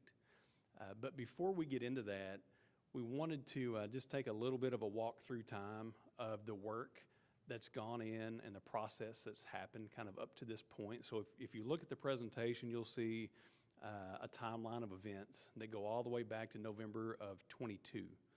And so in November of 22, the board was asked to approve a capital planning committee charter. The Board of Trustees approved that charter, and a committee was formed. Throughout that spring, there was PBK Architects, which actually designed a lot of the facilities here in the district, came in and completed a facility assessment report. That report was then reviewed in May of 23 by the Capital Planning Committee. That Capital Planning Committee had 2 meetings that spring. And then in the fall, there was a pause because of the legislative session that was mentioned earlier tonight in the board meeting, where we had 4 special sessions that were called. And so the committee's work was paused to see the outcomes of those special sessions. With really no impacts being made, the committee kicked back off in January of 24. And throughout the spring of 24, which was last spring, the committee met for a total of 6 times, toured all instructional facilities, completed a SWOT analysis, heard from content experts within the district, looked at the facility assessment data that had been collected previously, and then with that the district went out to RFQ to engage for architectural services in May. In June of 24, the district engaged with VOK Architects for architectural services. In July, that firm began a curation process with the school district and school district leadership. And then in August, we kicked off, we resumed those meetings with the Capital Planning Committee meeting and had a total of 4 meetings that ended up throughout the month of August and September. And that group actually constructed a long-range facility plan. And then in September, the Board of Trustees, like I had mentioned, approved the assembly of a bond planning committee. So this has been quite the process. It's been a lengthy process with lots of stakeholder input. And so now we're going to shift gears and we're going to get into the bond planning. And so this purpose we've already gone through, but I just wanted to make sure that we hold tight to that. And then our charge to the committee, and we're going to go back through this with everybody on Wednesday, just as a reminder.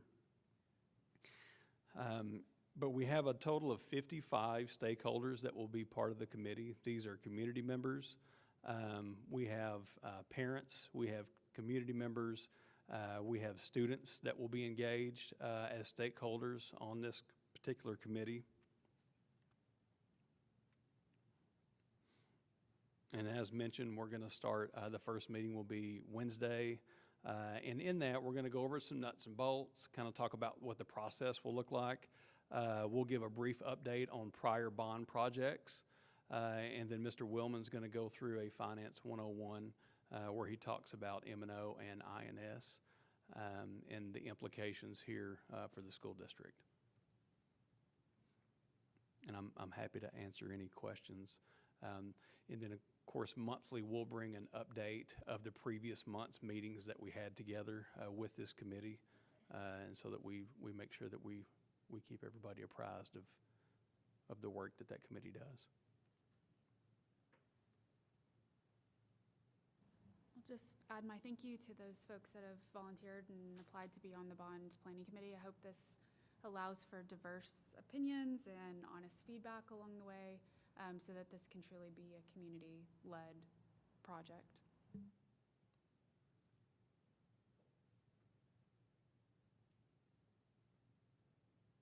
Any other questions? Thank you. Okay, thank you. Item 21, consider an act on the 2023-2024 independent audit and annual financial report.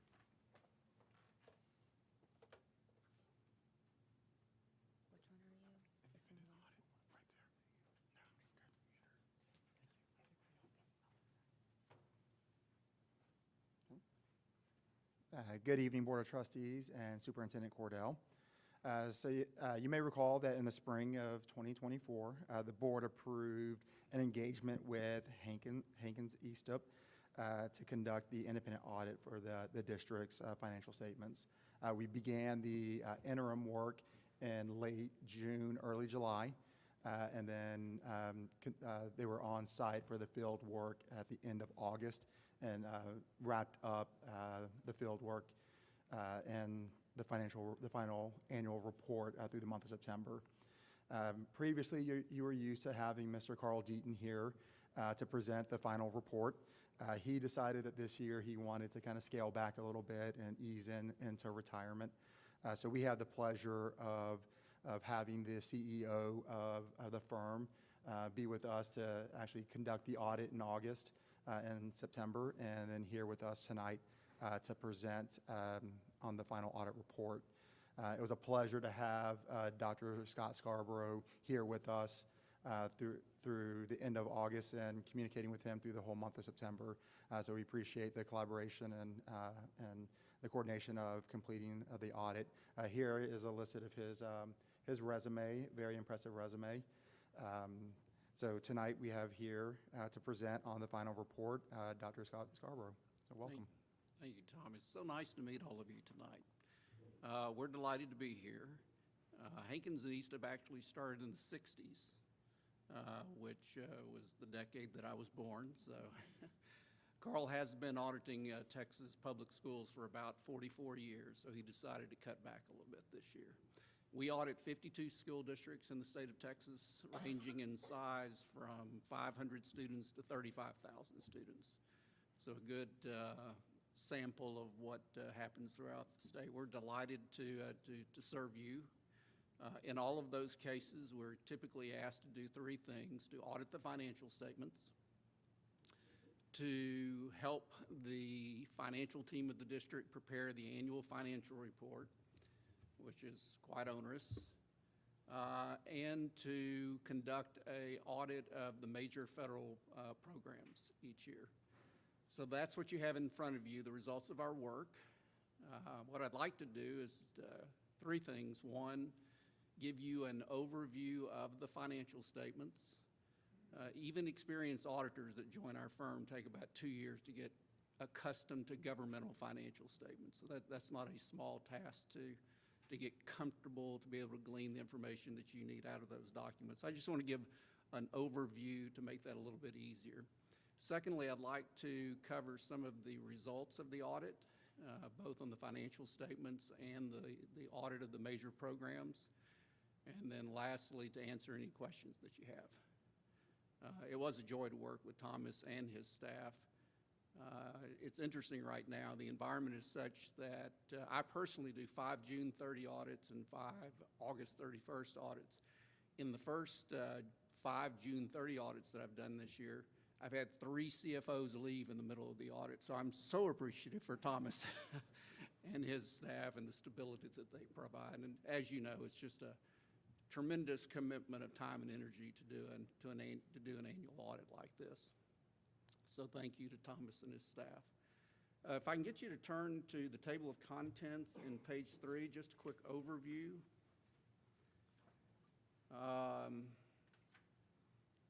Our opinion on the basic financial statements is page 5. It is an unqualified opinion, a so-called clean opinion in the common vernacular. Again, a very good and strong finance team here, probably have half as many proposed journal entries as we have on most school districts that we audit. So it's a real pleasure to work with Thomas and his staff. Governmental financial statements are unique in that you have both fund level financial statements that begin with the balance sheet on page 20. This is how school districts account for funds on a day-to-day basis. And then we also have government-wide financial statements, which begin on page 17, which are created to resemble for-profit financial statements, so that the outside world feels a little bit more comfortable with the numbers that they're seeing. The big difference, of course, is that the government-wide financial statements that begin on page 17 include long-term assets and liabilities. The fund-level financial statements on page 20 do not have long-term assets and liabilities, because the focus is on the flow of funds, having enough funds to kind of make budget. So 2 levels of financial statements. Beginning on page 83 is where the audit of the major federal grants programs is documented and the results of our audit. We had one finding this year having to do with the time and effort reporting on major federal programs. The federal government likes to make sure that there is documentation to support the salaries and benefits that are being charged to federal grants, to make sure that that person is in a position to use grant funds to pay for and doing the kinds of activities that the grant is intended to fund. And in this case, you can either do that through regular time and effort reporting, but what most school districts do is that they'll simply have staff prepare semi-annual certifications of the work that they perform as that documentation. And then this year, I think due to some staff turnover, that documentation didn't get done. So Thomas put together a marvelous corrective action plan that's included in the report. You'll see that on district letterhead, and we feel really good about that corrective action plan. But otherwise, a very clean report, very good report. We also kind of look at the overall financial condition of the district. We have to make sure that you're not in trouble, and that you're certainly not. Sound financial shape, strong general fund balance that exceeds the state's 75-day minimum, good trend lines, both on the government-wide side and on the fund level side. So we feel really good about the work that you and your staff are doing here. So that is a high-level overview. I know that Thomas intends to make some additional comments, pull some information from the report. But let me just pause here and ask, are there any questions maybe that I can address? I just have a couple. Did the staff get you everything you needed to during the audit? Yes, they did. And you didn't find any misappropriation of funds? We did not.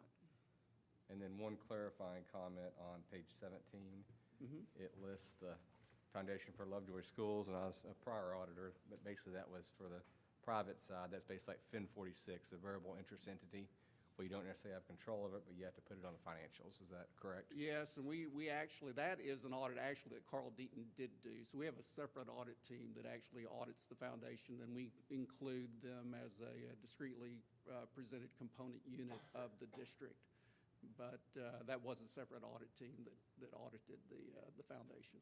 And then is there any risk with the federal programs by not having the certificate for that 6 months? I don't believe so. I think you'll be asked, they'll ask for that corrective action plan. They'll be comfortable with it. They'll see that the team has already kind of moved forward. Thomas and I did have a conversation though, because I did want to kind of warn him. The Office of Inspector General with the federal government did a sample of 1,100 CPA audits over the last year, and they determined that 46% of those audits were deficient because we weren't looking closely enough at systems of internal control. And so I kind of told Thomas this year, you know, they're not going to let up on this. They're going to pressure us, which means we're going to have to come to them and say, okay, they're looking for this level of documentation. They're looking for these components of internal control. And it's just like with the IRS, if it's not documented, they assume it doesn't get done. So we've got to not only design it, we've got to document that it's designed and implementing, and we've got to test it. So he and I are going to work together to make sure that that documentation standard is met and probably enhanced on all of our school districts. Not a single one that I'm comfortable that if they came in, first thing they would say is, okay, I see you've established a good control environment, but where is your formal risk assessment process? Who is the group of people that documents and identifies all the risks and categorizes them in categories? And then where is that group that matches internal controls to each of that risk, and where is that documented? There are not very many school districts that are going to meet that standard. So we want to work in that direction to kind of beef that up. Could you clarify for us what the scope of your audit entailed with regard to internal controls assessment? Yeah, so on the financial statement audit, we are required to gain an understanding of internal control to determine the level of testing that we're going to do on the account balances. So if we see really strong controls, we have a choice to make. We can either test the controls, and if they're found to operate effectively, we can do less testing on the balances. Or if we say, no, it's actually more efficient just to test the balance, we don't have to test the controls. So that's our responsibility for the financial statement audit. For the federal government major program audit, however, we're required to test those controls. So we have to go in and say, okay, what could go wrong for this major federal grant program? Has the district done a risk assessment? And have they matched internal controls? What are the key controls? And if they exist, we have to test them on a sample basis. And then we report on that. And it's in doing so that led to the one finding that we had this year. Is that scope of audit is that fairly consistent across the other 50 school districts that you audit? Or any school district that has at least $750,000 of federal expenditures has to meet that standard. Next year, the threshold goes up to $1 million. Yeah. And just maybe an overall diligence question, is there any area that you could see where the board should provide some additional support or oversight or accountability from a financial reporting perspective? Not yet, but I would like for that conversation that Thomas and I talked about to eventually include the board. It's too late for old stories, but I used to be an internal audit manager with the University of Texas system. And we had a series of kind of fraudulent, bad headline kinds of issues. And we ended up forming an institutional compliance program to mimic a lot of what corporations do with their corporate compliance program. Now they're called risk management programs. But we're recommending that all of our school districts look at doing something like that and then reporting that regularly to the board. So I'm jumping ahead a little bit, but this is the kind of conversation Thomas and I are going to have going forward.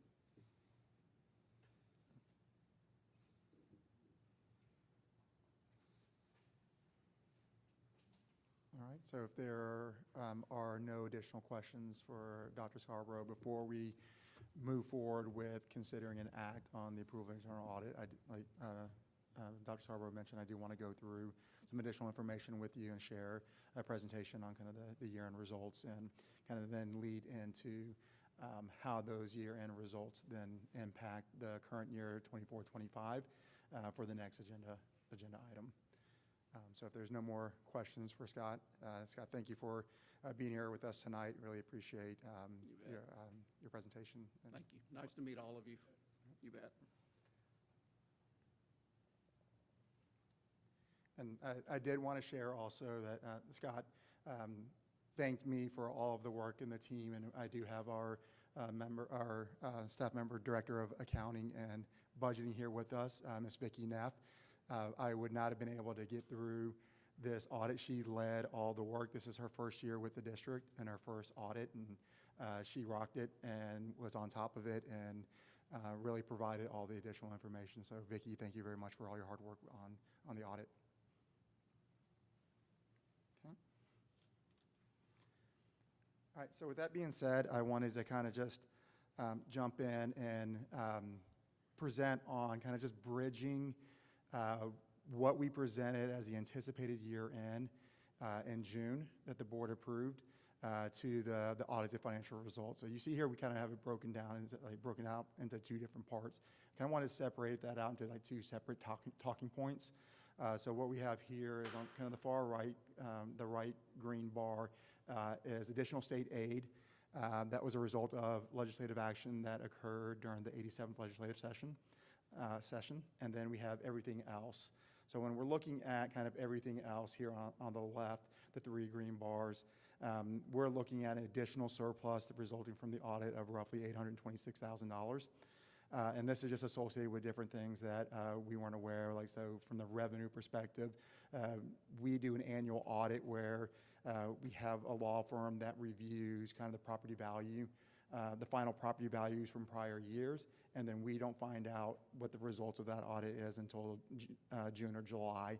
So the results of that audit produce additional revenue that we can recognize in the previous year.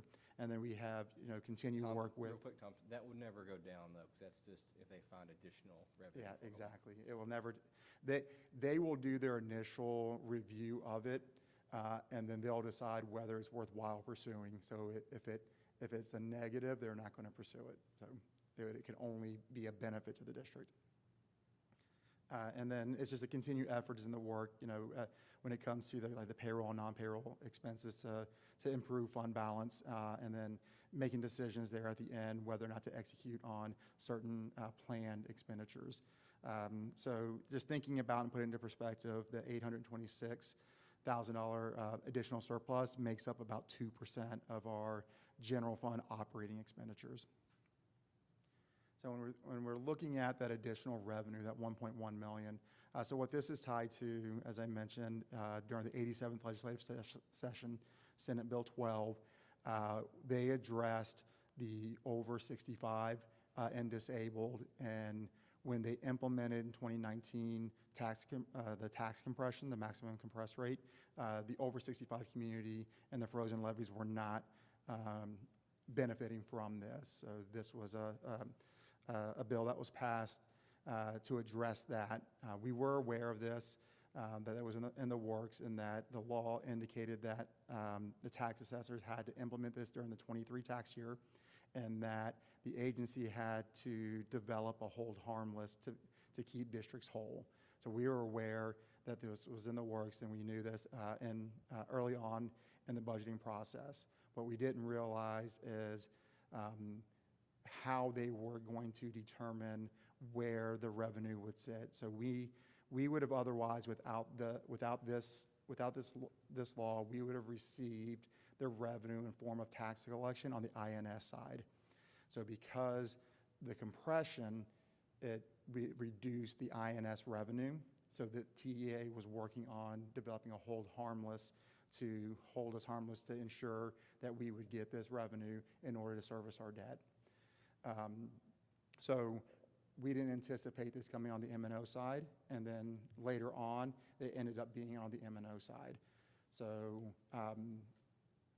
with that being said, it ended up being an additional $1.1 million because of how that was calculated and how it's being portrayed in the funding formula. Quick question, do you anticipate this being a one-time hold harmless event, or is this something that's ongoing? As it stands right now, it is an ongoing. We do anticipate that we will receive it again in the 24-25 year. It is also a legislative session, so anything can happen. It can continue, or they can address it. So right now, how we're planning for it is that we obviously can recognize it as part of the audited financials for 23-24, but then we're also, when we go in, and we'll talk about the budget amendment, we are factoring in an estimate going into the current year. So, great question. That was segueing into that. So based on what we know right now, we are going to incorporate it into, we're proposing it to incorporate it into our budget amendment. So you'll see here within our budget amendment the different change in revenue and change in expenses. So right now, with what we know, we believe it will actually be slightly lower than what we saw at the 1.1 million last year. That would be about $1 million additional in funds. We won't have certainty around that amount until the comptroller goes through its process of finalizing property value and tax collection and releasing that information in February. So we'll have clarity on that amount in February, and we'll provide another budget amendment once we know that information. But the additional $275,000 of state aid increase is through all the hard work and efforts of, Lovejoy scholars and our enrollment team. We are seeing higher than originally budgeted enrollment and average daily attendance, so we're anticipating additional 275 as a result of that.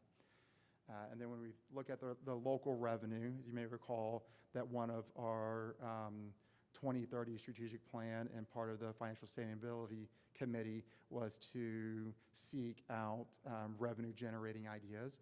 So this is a result of continuing efforts to generate additional revenues from our anchor sponsorship and our community sponsorships that's led by Anna and her team. So great work on that. And then also continue efforts to identify other areas when it relates to facility rentals to increase revenue. So right now what we're seeing is roughly $56,000 more than what we had anticipated in the budget in those areas. And then as it relates to the change in expenses, so one of our goals is really to focus on instruction. And an example of that is that we created a position at our high school, a new testing, we brought back the testing facilitator, so that way we can create capacity for our administrators there on campus to really focus on instructional leadership in that area. And then we're also addressing some of the growing needs in our special education department and adding additional staff there. So that's part of the increase in the expenses. But then as Mr. Percival shared earlier in his presentation, we're seeing a lot of increased costs in addressing. We have aging facilities with end-of-life cycles on a lot of things that we're addressing. So we've already exceeded kind of what we had initially planned in the budget, and it's roughly anywhere from $75,000 to $100,000 more than what we thought there. So the overall net impact of those changes is a $1 million impact, which will reduce our deficit from the original roughly a little over $2.3 million to a deficit of $1.3 million.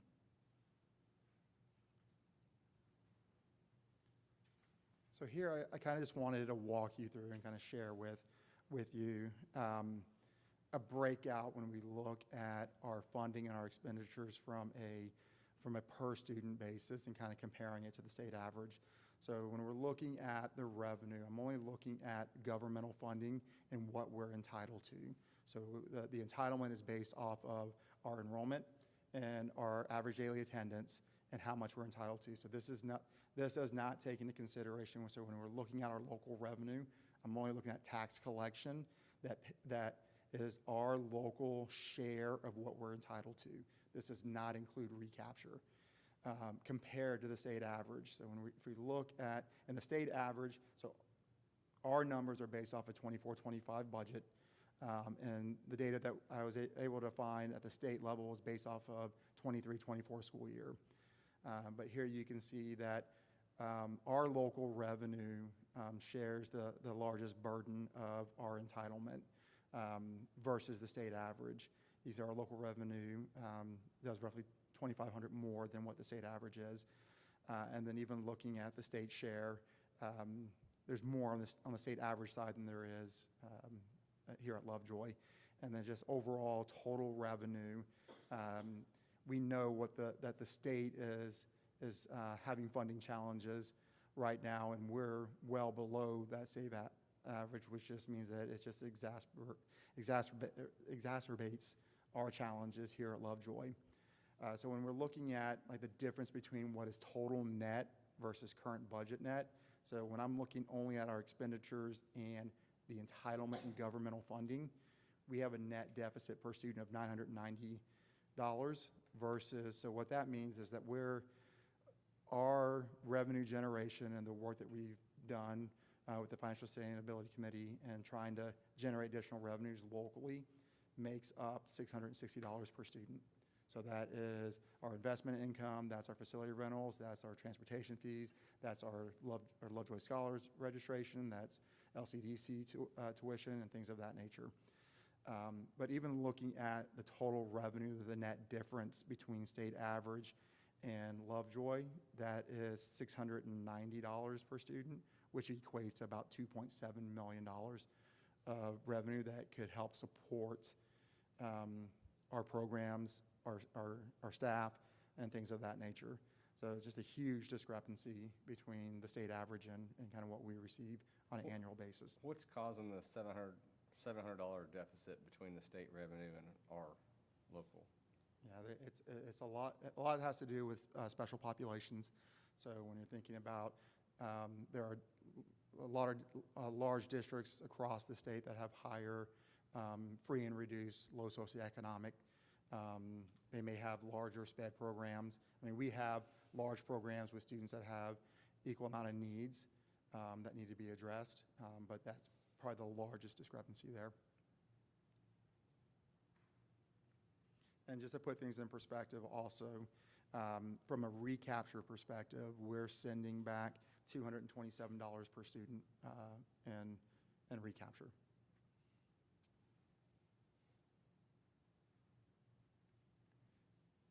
So with that being said, I'm happy to answer any questions that you may have. Thomas, it seems like the recapture amount varies at certain tipping points. Are we anywhere near a much larger tipping point that's going to cause us to send back way more in recapture? Yeah, at this point in time, as enrollment declines, if enrollment declines dramatically, then yes. So if we have property values going up and enrollment going down, then we could send more back. The increase in homestead exemption and the maximum compressed rate kind of addresses that to ensure like we minimize the recapture. So what we're seeing is that with those changes, it's reduced our recapture. Yeah, but Thomas, when the legislature says it's reducing recapture through tax compression, I mean, I understand the homestead exemption effect, but when they say they're addressing recapture through tax compression, that's not any new money coming our way. It's less we owe in recapture because of less revenue in we're collecting. taxes. Yeah. So right. it's just lowering the revenue side and the expense side. It doesn't change. Yeah. Yeah. Doesn't mean we're keeping more of our own tax dollars. That's correct, yes. I think this is really interesting how you've presented it.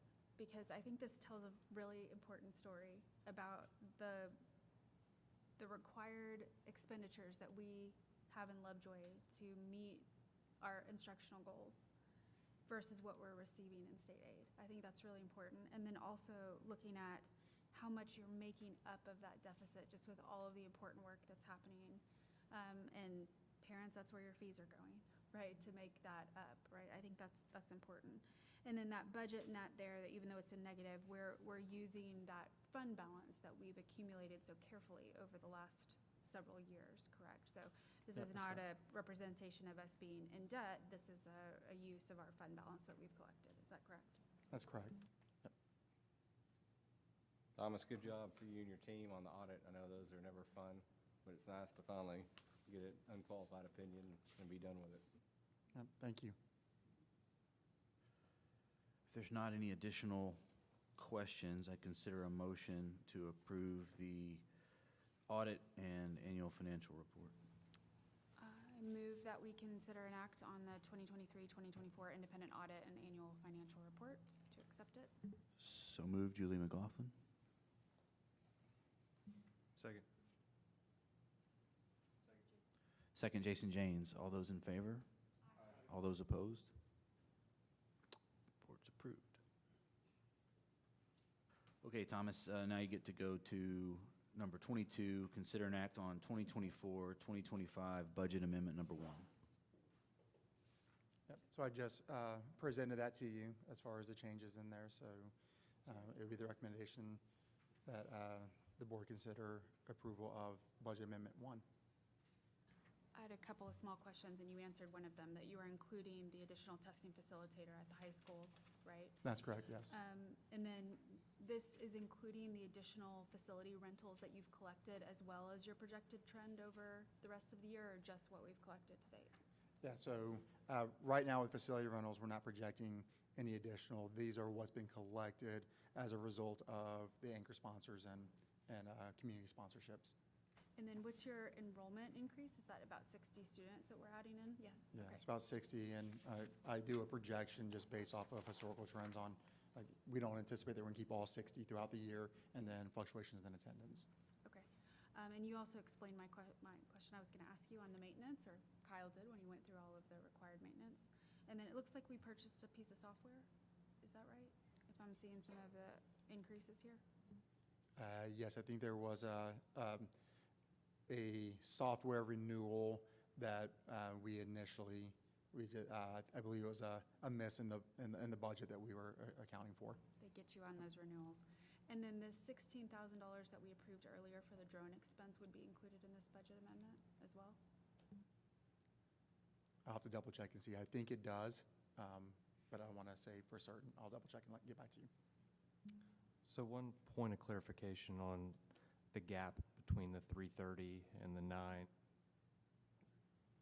on your previous slide. Okay. So Yep. a big portion of that is the additional 1.275 of state aid covering that gap as well. Is that right, or am I not So thinking about that the correctly? 990 incorporates the additional $1 million. That already, and that's already in that there. already incorporates, so the difference Already. truly is the additional local fees? Because that would be counted as additional state aid already in your calculation? Exactly. Okay, Yep, thank you. that's correct. Great question.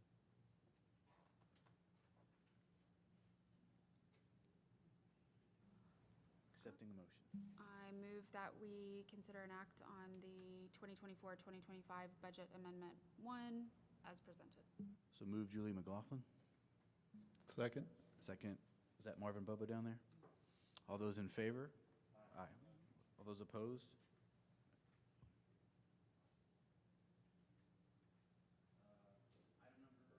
Item number 23, 2024 Fine Arts Festival. Dr. Zambezi. Members of the board, Superintendent Cordell, thanks so much for having student services out tonight. We had a great first 9 weeks of school, great start to school, and it's already time to start talking about the 2024 Lovejoy ISD Fine Arts Festival. Before we jump into the schedule and talk through each of those exciting events, just want to give a shout out and an update on how hard our fine arts leaders, our fine arts directors, And the kids in those programs and our supporting parents and boosters have been working to make sure that everything from Friday night festivities and supporting our teams to their individual concerts and shows and programs and things like that have been going. One thing that I absolutely love about this, we're going to go from December 3rd through the 12th, so not just one weekend like it had been done historically some years back, but an actual pattern and sequence of different programs and highlights.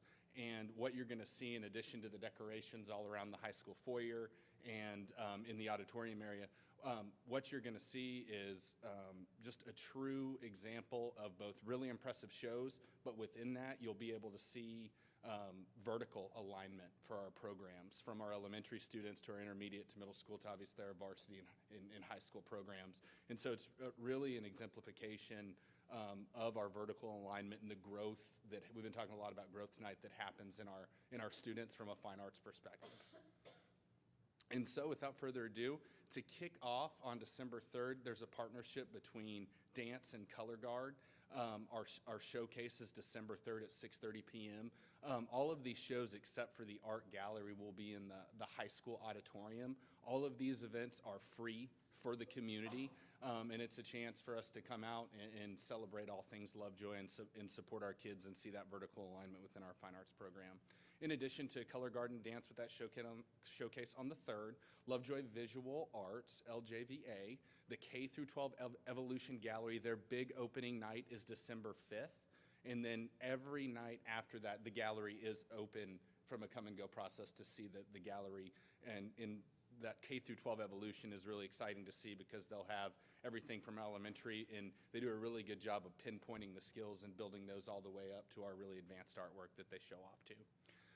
Theater, you can bet you'll see myself and my 3 kids at one of these shows. Charlotte's Web will be December 5th, 6th, and 7th at 7 p.m. in the auditorium. Looking forward to going to see some rehearsals of that, and theater will be putting on those shows for our community, so be sure to come out and see that. Choir, another example of our vertical alignment, December 9th concerts, Hart and Puster with their combo concert at 5:30, and then Willow Springs transitioning to LHS at 7 p.m. The next night, orchestra, December 10th, Sloan Creek Intermediate School at 6 p.m., followed by the middle school and high school at 6:30 p.m. And then band, who we'll talk about a little bit later in the cabinet report. We're excited about them. They'll have their concerts on December 12th, and you can see the pattern there. Sloan Creek 6, Willow Springs 6:30, LHS 7:30 in the auditorium. So excited to get that going. Thank you. All right, thank you very much. Agenda item 24, cabinet reports. First up, curriculum and instruction. Dr. Tinsley. Thank you. I wanted to lift up, as you remember, I shared last month about we have a new STEM program guide and a task force, and this lays out our standards of how we're incorporating STEM pre-K-12, and so I wanted to give you a little glimpse into something that we did recently. This is Spike. He's a robotic dog. And this was a grant that was submitted to the foundation for Spike, and he has several different purposes, even related to security, that you'll hear more about later. But we did introduce Spike to our pre-K students last week and had a fun time. You'll see that Spike is involved there. That's Mrs. Patnow's class, and Dinah Salak, our coordinator of instructional technology, has been instrumental in introducing Spike and how he can be incorporated into the learning throughout our classroom. So as you'll notice on the left, that's actually the demonstration and the students engaging with Spike, and over on the right are some of the projects that they created as a result of the STEM learning. So we wanted to give you a little video here, and I hope I can make it work so you can see Spike in action. Stretch. Did you know Spike likes to stretch too? Remember, I have to program him. I have little buttons here I have to push. So I'm going to make him stretch. Are you ready? Let's see. He's like, oh, it feels good to stretch in the morning. Can you stretch with him? Show me how you stretch him. Very good. What are some other things? Well, you guys are sitting down. Maybe he should sit down. You think so?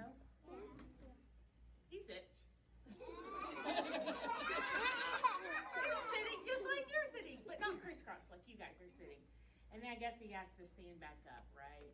Let's see. Stand back up. Let me see. Oh, I have to push the right buttons. If I don't push the right buttons, nothing happens.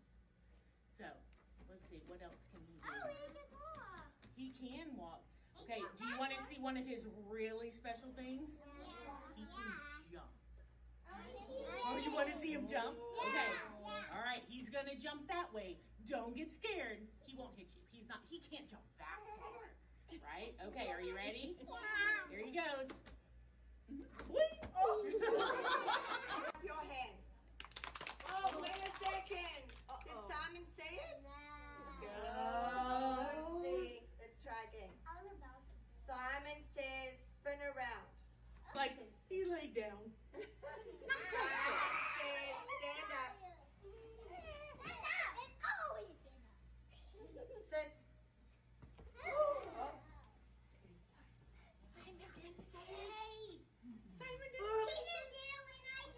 Sit. Stand. Turn around. You're having a little too much fun with that. So, really, as we went through it, we were talking more about that he is a robot and how a robot operates. And after I sent board docs out, we do have a couple of students that created a Spike. So, hopefully, you'll get to meet Spike in person at a future board meeting too, and see how we're incorporating this into our other grade levels and content areas. I was very impressed. I got to sit in on that lesson, and in addition to it just being completely an uplifting way to start the day, I was so impressed with the critical thinking that it fostered and some of the questions that Ms. Salak and Mrs. Patno asked their students. One of the questions was, how do you think Spike's legs might be attached to his body and have the ability to move? And their answers were incredible. And then a follow-up question was, if you were to build your own robot dog, what would you use to attach the legs so that they could move? And they were impressive. I think we've got some future engineers in our pre-K. I just want to know, is Spike in the building at present, and am I going to encounter him on my way out of here tonight? It was inquired if Spike could make an appearance tonight, and I told him, I said, well, let's just hold off. We've got more. Yeah, if he comes running at me in the parking lot, I'm out of here. Spike does make it down the hallways. We see him frequently here. So. Okay, thank you for that. Next up, finance and student nutrition update. Mr. Woolman. Okay, just a quick update on the finance side. So really, during the month of September, there's not a whole lot of action when it comes to our tax collections. You can see here, we've collected roughly $17,000 from the tax year 2023. I think this just shows the importance of maintaining a healthy fund balance in order to cover the costs that we have during the month of September and October. And you can see here that in our general fund right now, we have cash balance that can cover almost 5 months worth of expenditure, so 147 days of cash on hand. Is November the low point, or is it December? November is typically the low point. Yeah, we'll start seeing collections come in at a higher rate December and January timeframe. But yeah, our lowest point's usually going to be mid. Once we run payroll in November, that's going to be our low point. Right question. Okay, and then as it relates to student nutrition, we just want to share an update kind of comparing our sales through the end of September through 2021 and just seeing kind of overall revenue. There's some fluctuations up and down, but when we look at our participation, you can see there's been a steady decline in our participation when it comes to student nutrition. And the main cause of that, when we look at 2021, why was it so high at 40% compared to the next 3 years, is that in 2021, you may recall that our meals were free due to COVID-19. So we had increased participation because of the free meals that we were serving. And we're just experiencing challenges when it comes to staffing levels. Not being able to staff fully at each one of our campuses means that we have reduced lines that we can open up, which means that students are not wanting to wait in line as long, so they're packing and bringing their lunches. We did have conversations today with principals to kind of verify that, and that's kind of what they were experiencing. And I also think that although we needed to increase the cost and the price for our meals due to increased costs in the actual food itself, we're seeing that resulted in parents just deciding to pack rather than have them purchase meals at the school. So we're seeing a decline. But you can see that even though we're low in revenue through September from last year, we're still on track with where we believe we'll end the year with our revenue and having a balanced budget in student nutrition. So happy to answer any questions.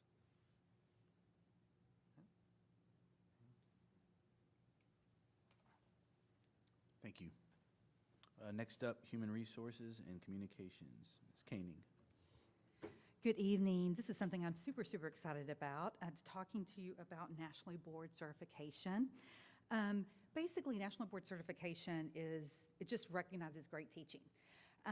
It is also a pathway to TIA, Teacher Incentive Allotment. So this past, we wrote a grant to receive some funds to actually have teachers apply to National Board Certified Program, a cohort in Region 10, and we had actually 11 that qualified for the program and are currently in the program. It's a 2-year program. It's $22.50 per person.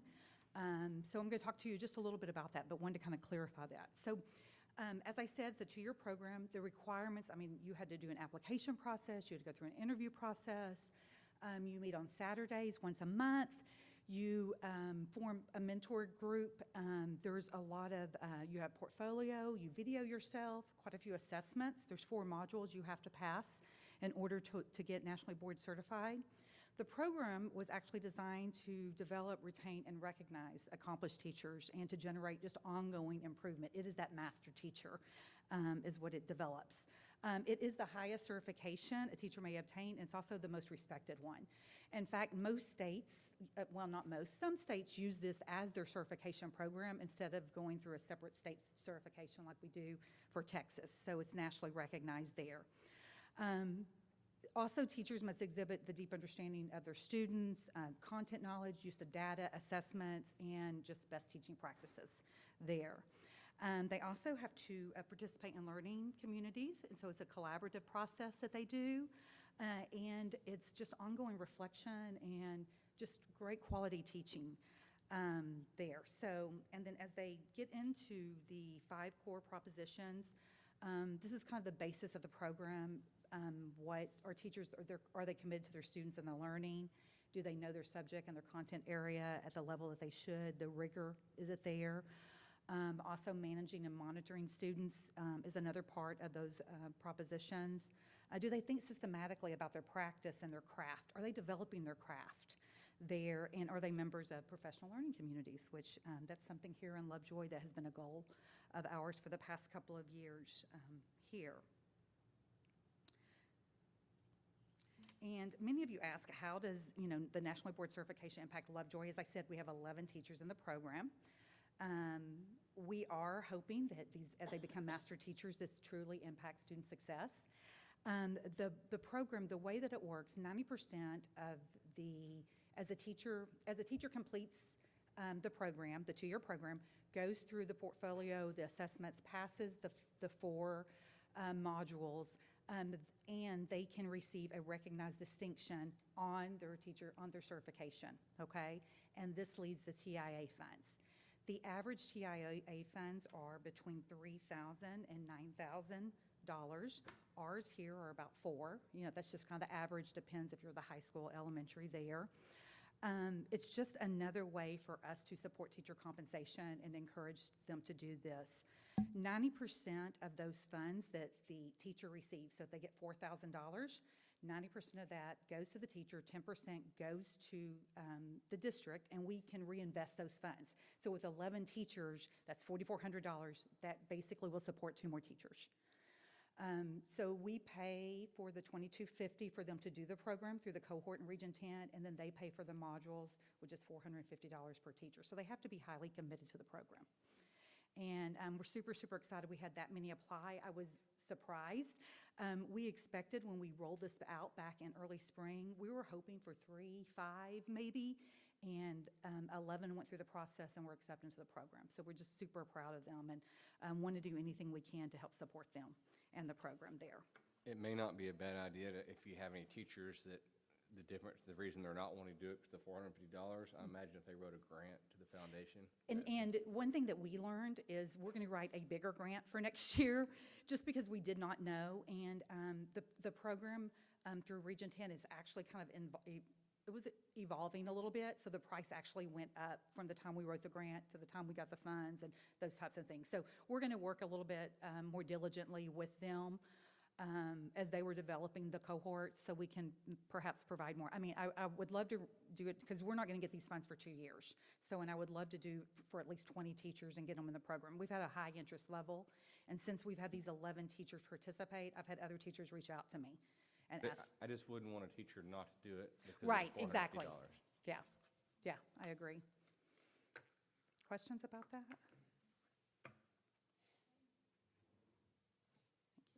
Thank you. Okay, next up, District Support Services, Mr. Percival.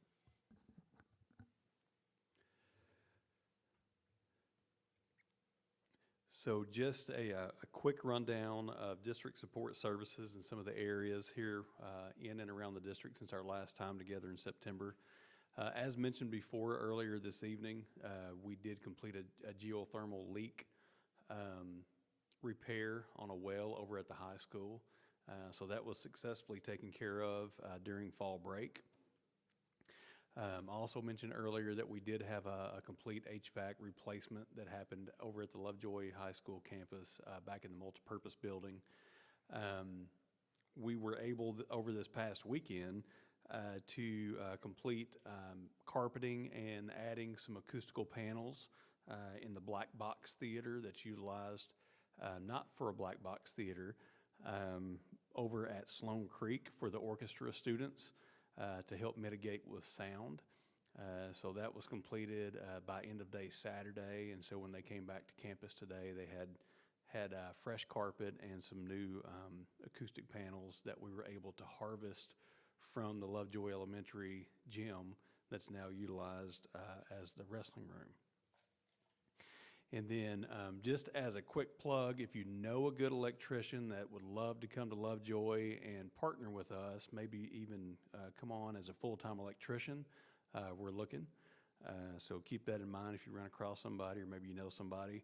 Transportation-wise, I believe I had put in a note a couple weeks back about some of our route buses that had actually the brackets that hold the compressors on for the AC had broke and come loose to the point where the belts slipped off and the ACs were no longer functional. We've since had those repaired and they're now back on the road. But I just wanted to provide an update on that. The transportation department is in full swing right now with extracurriculars. Our students are doing awesome things around the district, and so they get to take part in that by way of transportation. We've got field trips that have picked up, and so the drivers love that. They love getting to get out and take the kiddos places, whether it be a competition or maybe just a learning event. And again, if you know someone that would like to become a bus driver, please send them our way. And then last, wanted to just talk about, just real briefly, we're in the process of conducting interviews for school marshal.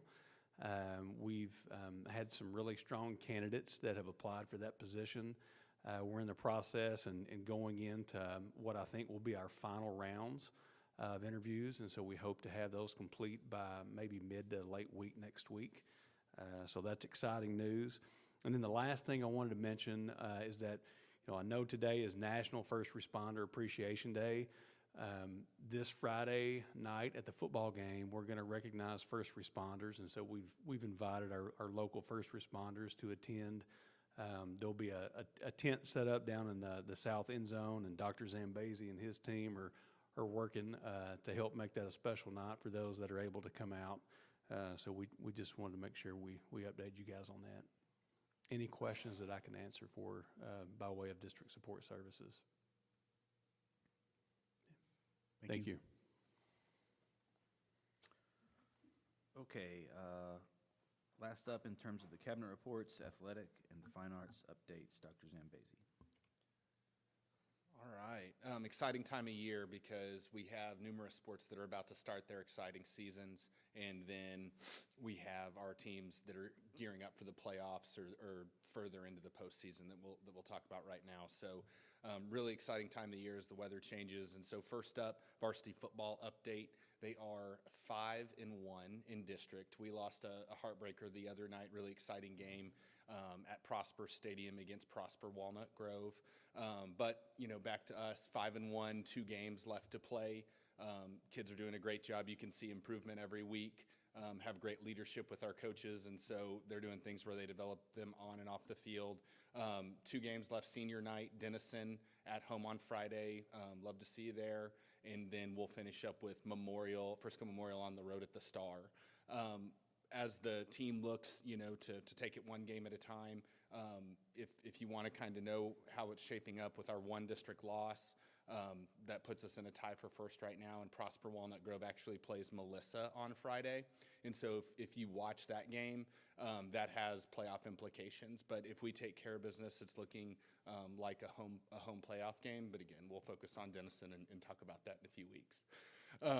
Varsity volleyball, another team that, talking with Coach Bates, we've seen be really, really good at the beginning of the season, but continue to get better, continue to buy into program beliefs, support each other.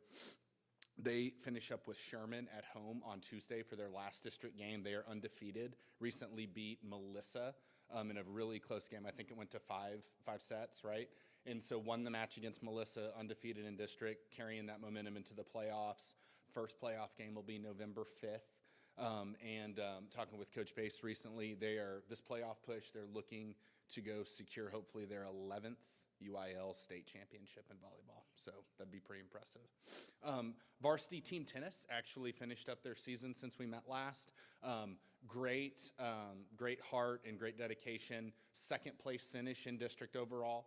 Won the first round of playoffs, and then eventually lost in the second round to Frisco Wakeland. And Coach Denham was basically saying that within our first couple matches of the round against Frisco Wakeland, it could have been 50-50. Like we could have been tied going into the matches later out of the 10, I believe. But just some of those where we lost by a point here, lost by a point there. Wakeland ended up losing to Frisco Centennial that next round, who won the state championship. So our level of competition in our region is the best. Great job by team tennis. And then really exciting, I know that Friday we have senior night with football, but on Saturday we run in Round Rock. Boys and girls cross country won first place in district. They each last Tuesday won first place at regionals. And now both teams are looking forward to repeating, hopefully, as state champions again. We know that last year when they both won at the same time, it was only the third time since the 70s that any classification of school 1 through 6A had won it at the same time. And then I was asking Coach Littlefield, I said, has anyone done it like twice? Because that's got to be number one. And she said the guy that does the announcements up there, he will know because he's known all these things. So we'll make sure to ask him as soon as we get there. But so be watching social media and things like that Saturday for updates. Hopefully you see a bunch of leopards up there with gold medals. So really proud of them either way, though. And then next, another group that we're extremely proud of took a huge step in the right direction this year. On October 19th, had the privilege of watching our LHS marching band and guard compete at the Region 25 marching contest at Kimbrough Stadium. All ones, superior ratings across the board. And so that was a goal of theirs, and they accomplished that. And that was a huge deal. And you've seen them out there at halftime working with their show, with the towers, trees, props, and it's a whole team effort in the right direction. So accomplished that, and then got to go compete at a really high level at the area marching band contest this past Saturday, the 26th, at Kennedy Stadium in Melissa. like we kind of talked about with tennis, incredible area and teams that we're competing against in marching band. And so watch them perform Saturday afternoon, and did a really, really phenomenal job. And talking with Miss Ball, did miss the top 10 that get to go to finals that evening, did miss it by just a few spots, but really high ratings, and definitely one to build on. And that program is pointed in the right direction with high goals. So, all right, thank you. Thank you. Next, superintendent report, Ms. Cordell. Dr. Zambezi did an outstanding job of taking us through all those incredible student groups, and I want to extend our gratitude to their directors, their coaches, because the amount of time that they dedicate to our students, particularly when this level of excellence is pursued, is absolutely unbelievable. It is a true sacrifice, and our students are so fortunate to get to be part of their programs. And speaking of gratitude, we wanted to make sure everyone was aware that we are starting the season of a much-loved Lovejoy tradition, the Lovejoy letter writing campaign. And this is a campaign that was started by trustee Amy Smith several years ago. 10 years ago now, the 10-year anniversary, which is incredible. And if you are not familiar with this tradition, our PTO solicits notes of appreciation to every single staff member, whether they be a teacher, a custodian, a bus driver. And these notes of appreciation are delivered to that employee right before the Thanksgiving break. And I cannot adequately put into words what it is like to receive that envelope and be able to open that. You talk about reconnecting educators and treasured staff members with their why. It is truly something special, and you can just feel the love in those envelopes, and that means a great deal to everyone in Lovejoy. So we just want to thank our PTO. We want to thank all of our community members, our students, our parents who are busy writing those letters.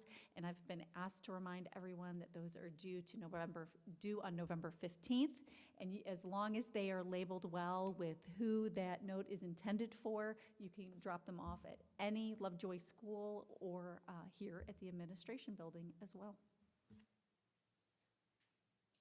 All right, thank you. Next is public comments related to non-agenda items. No comments this evening. Thank you, and there are no announcements. So with that, we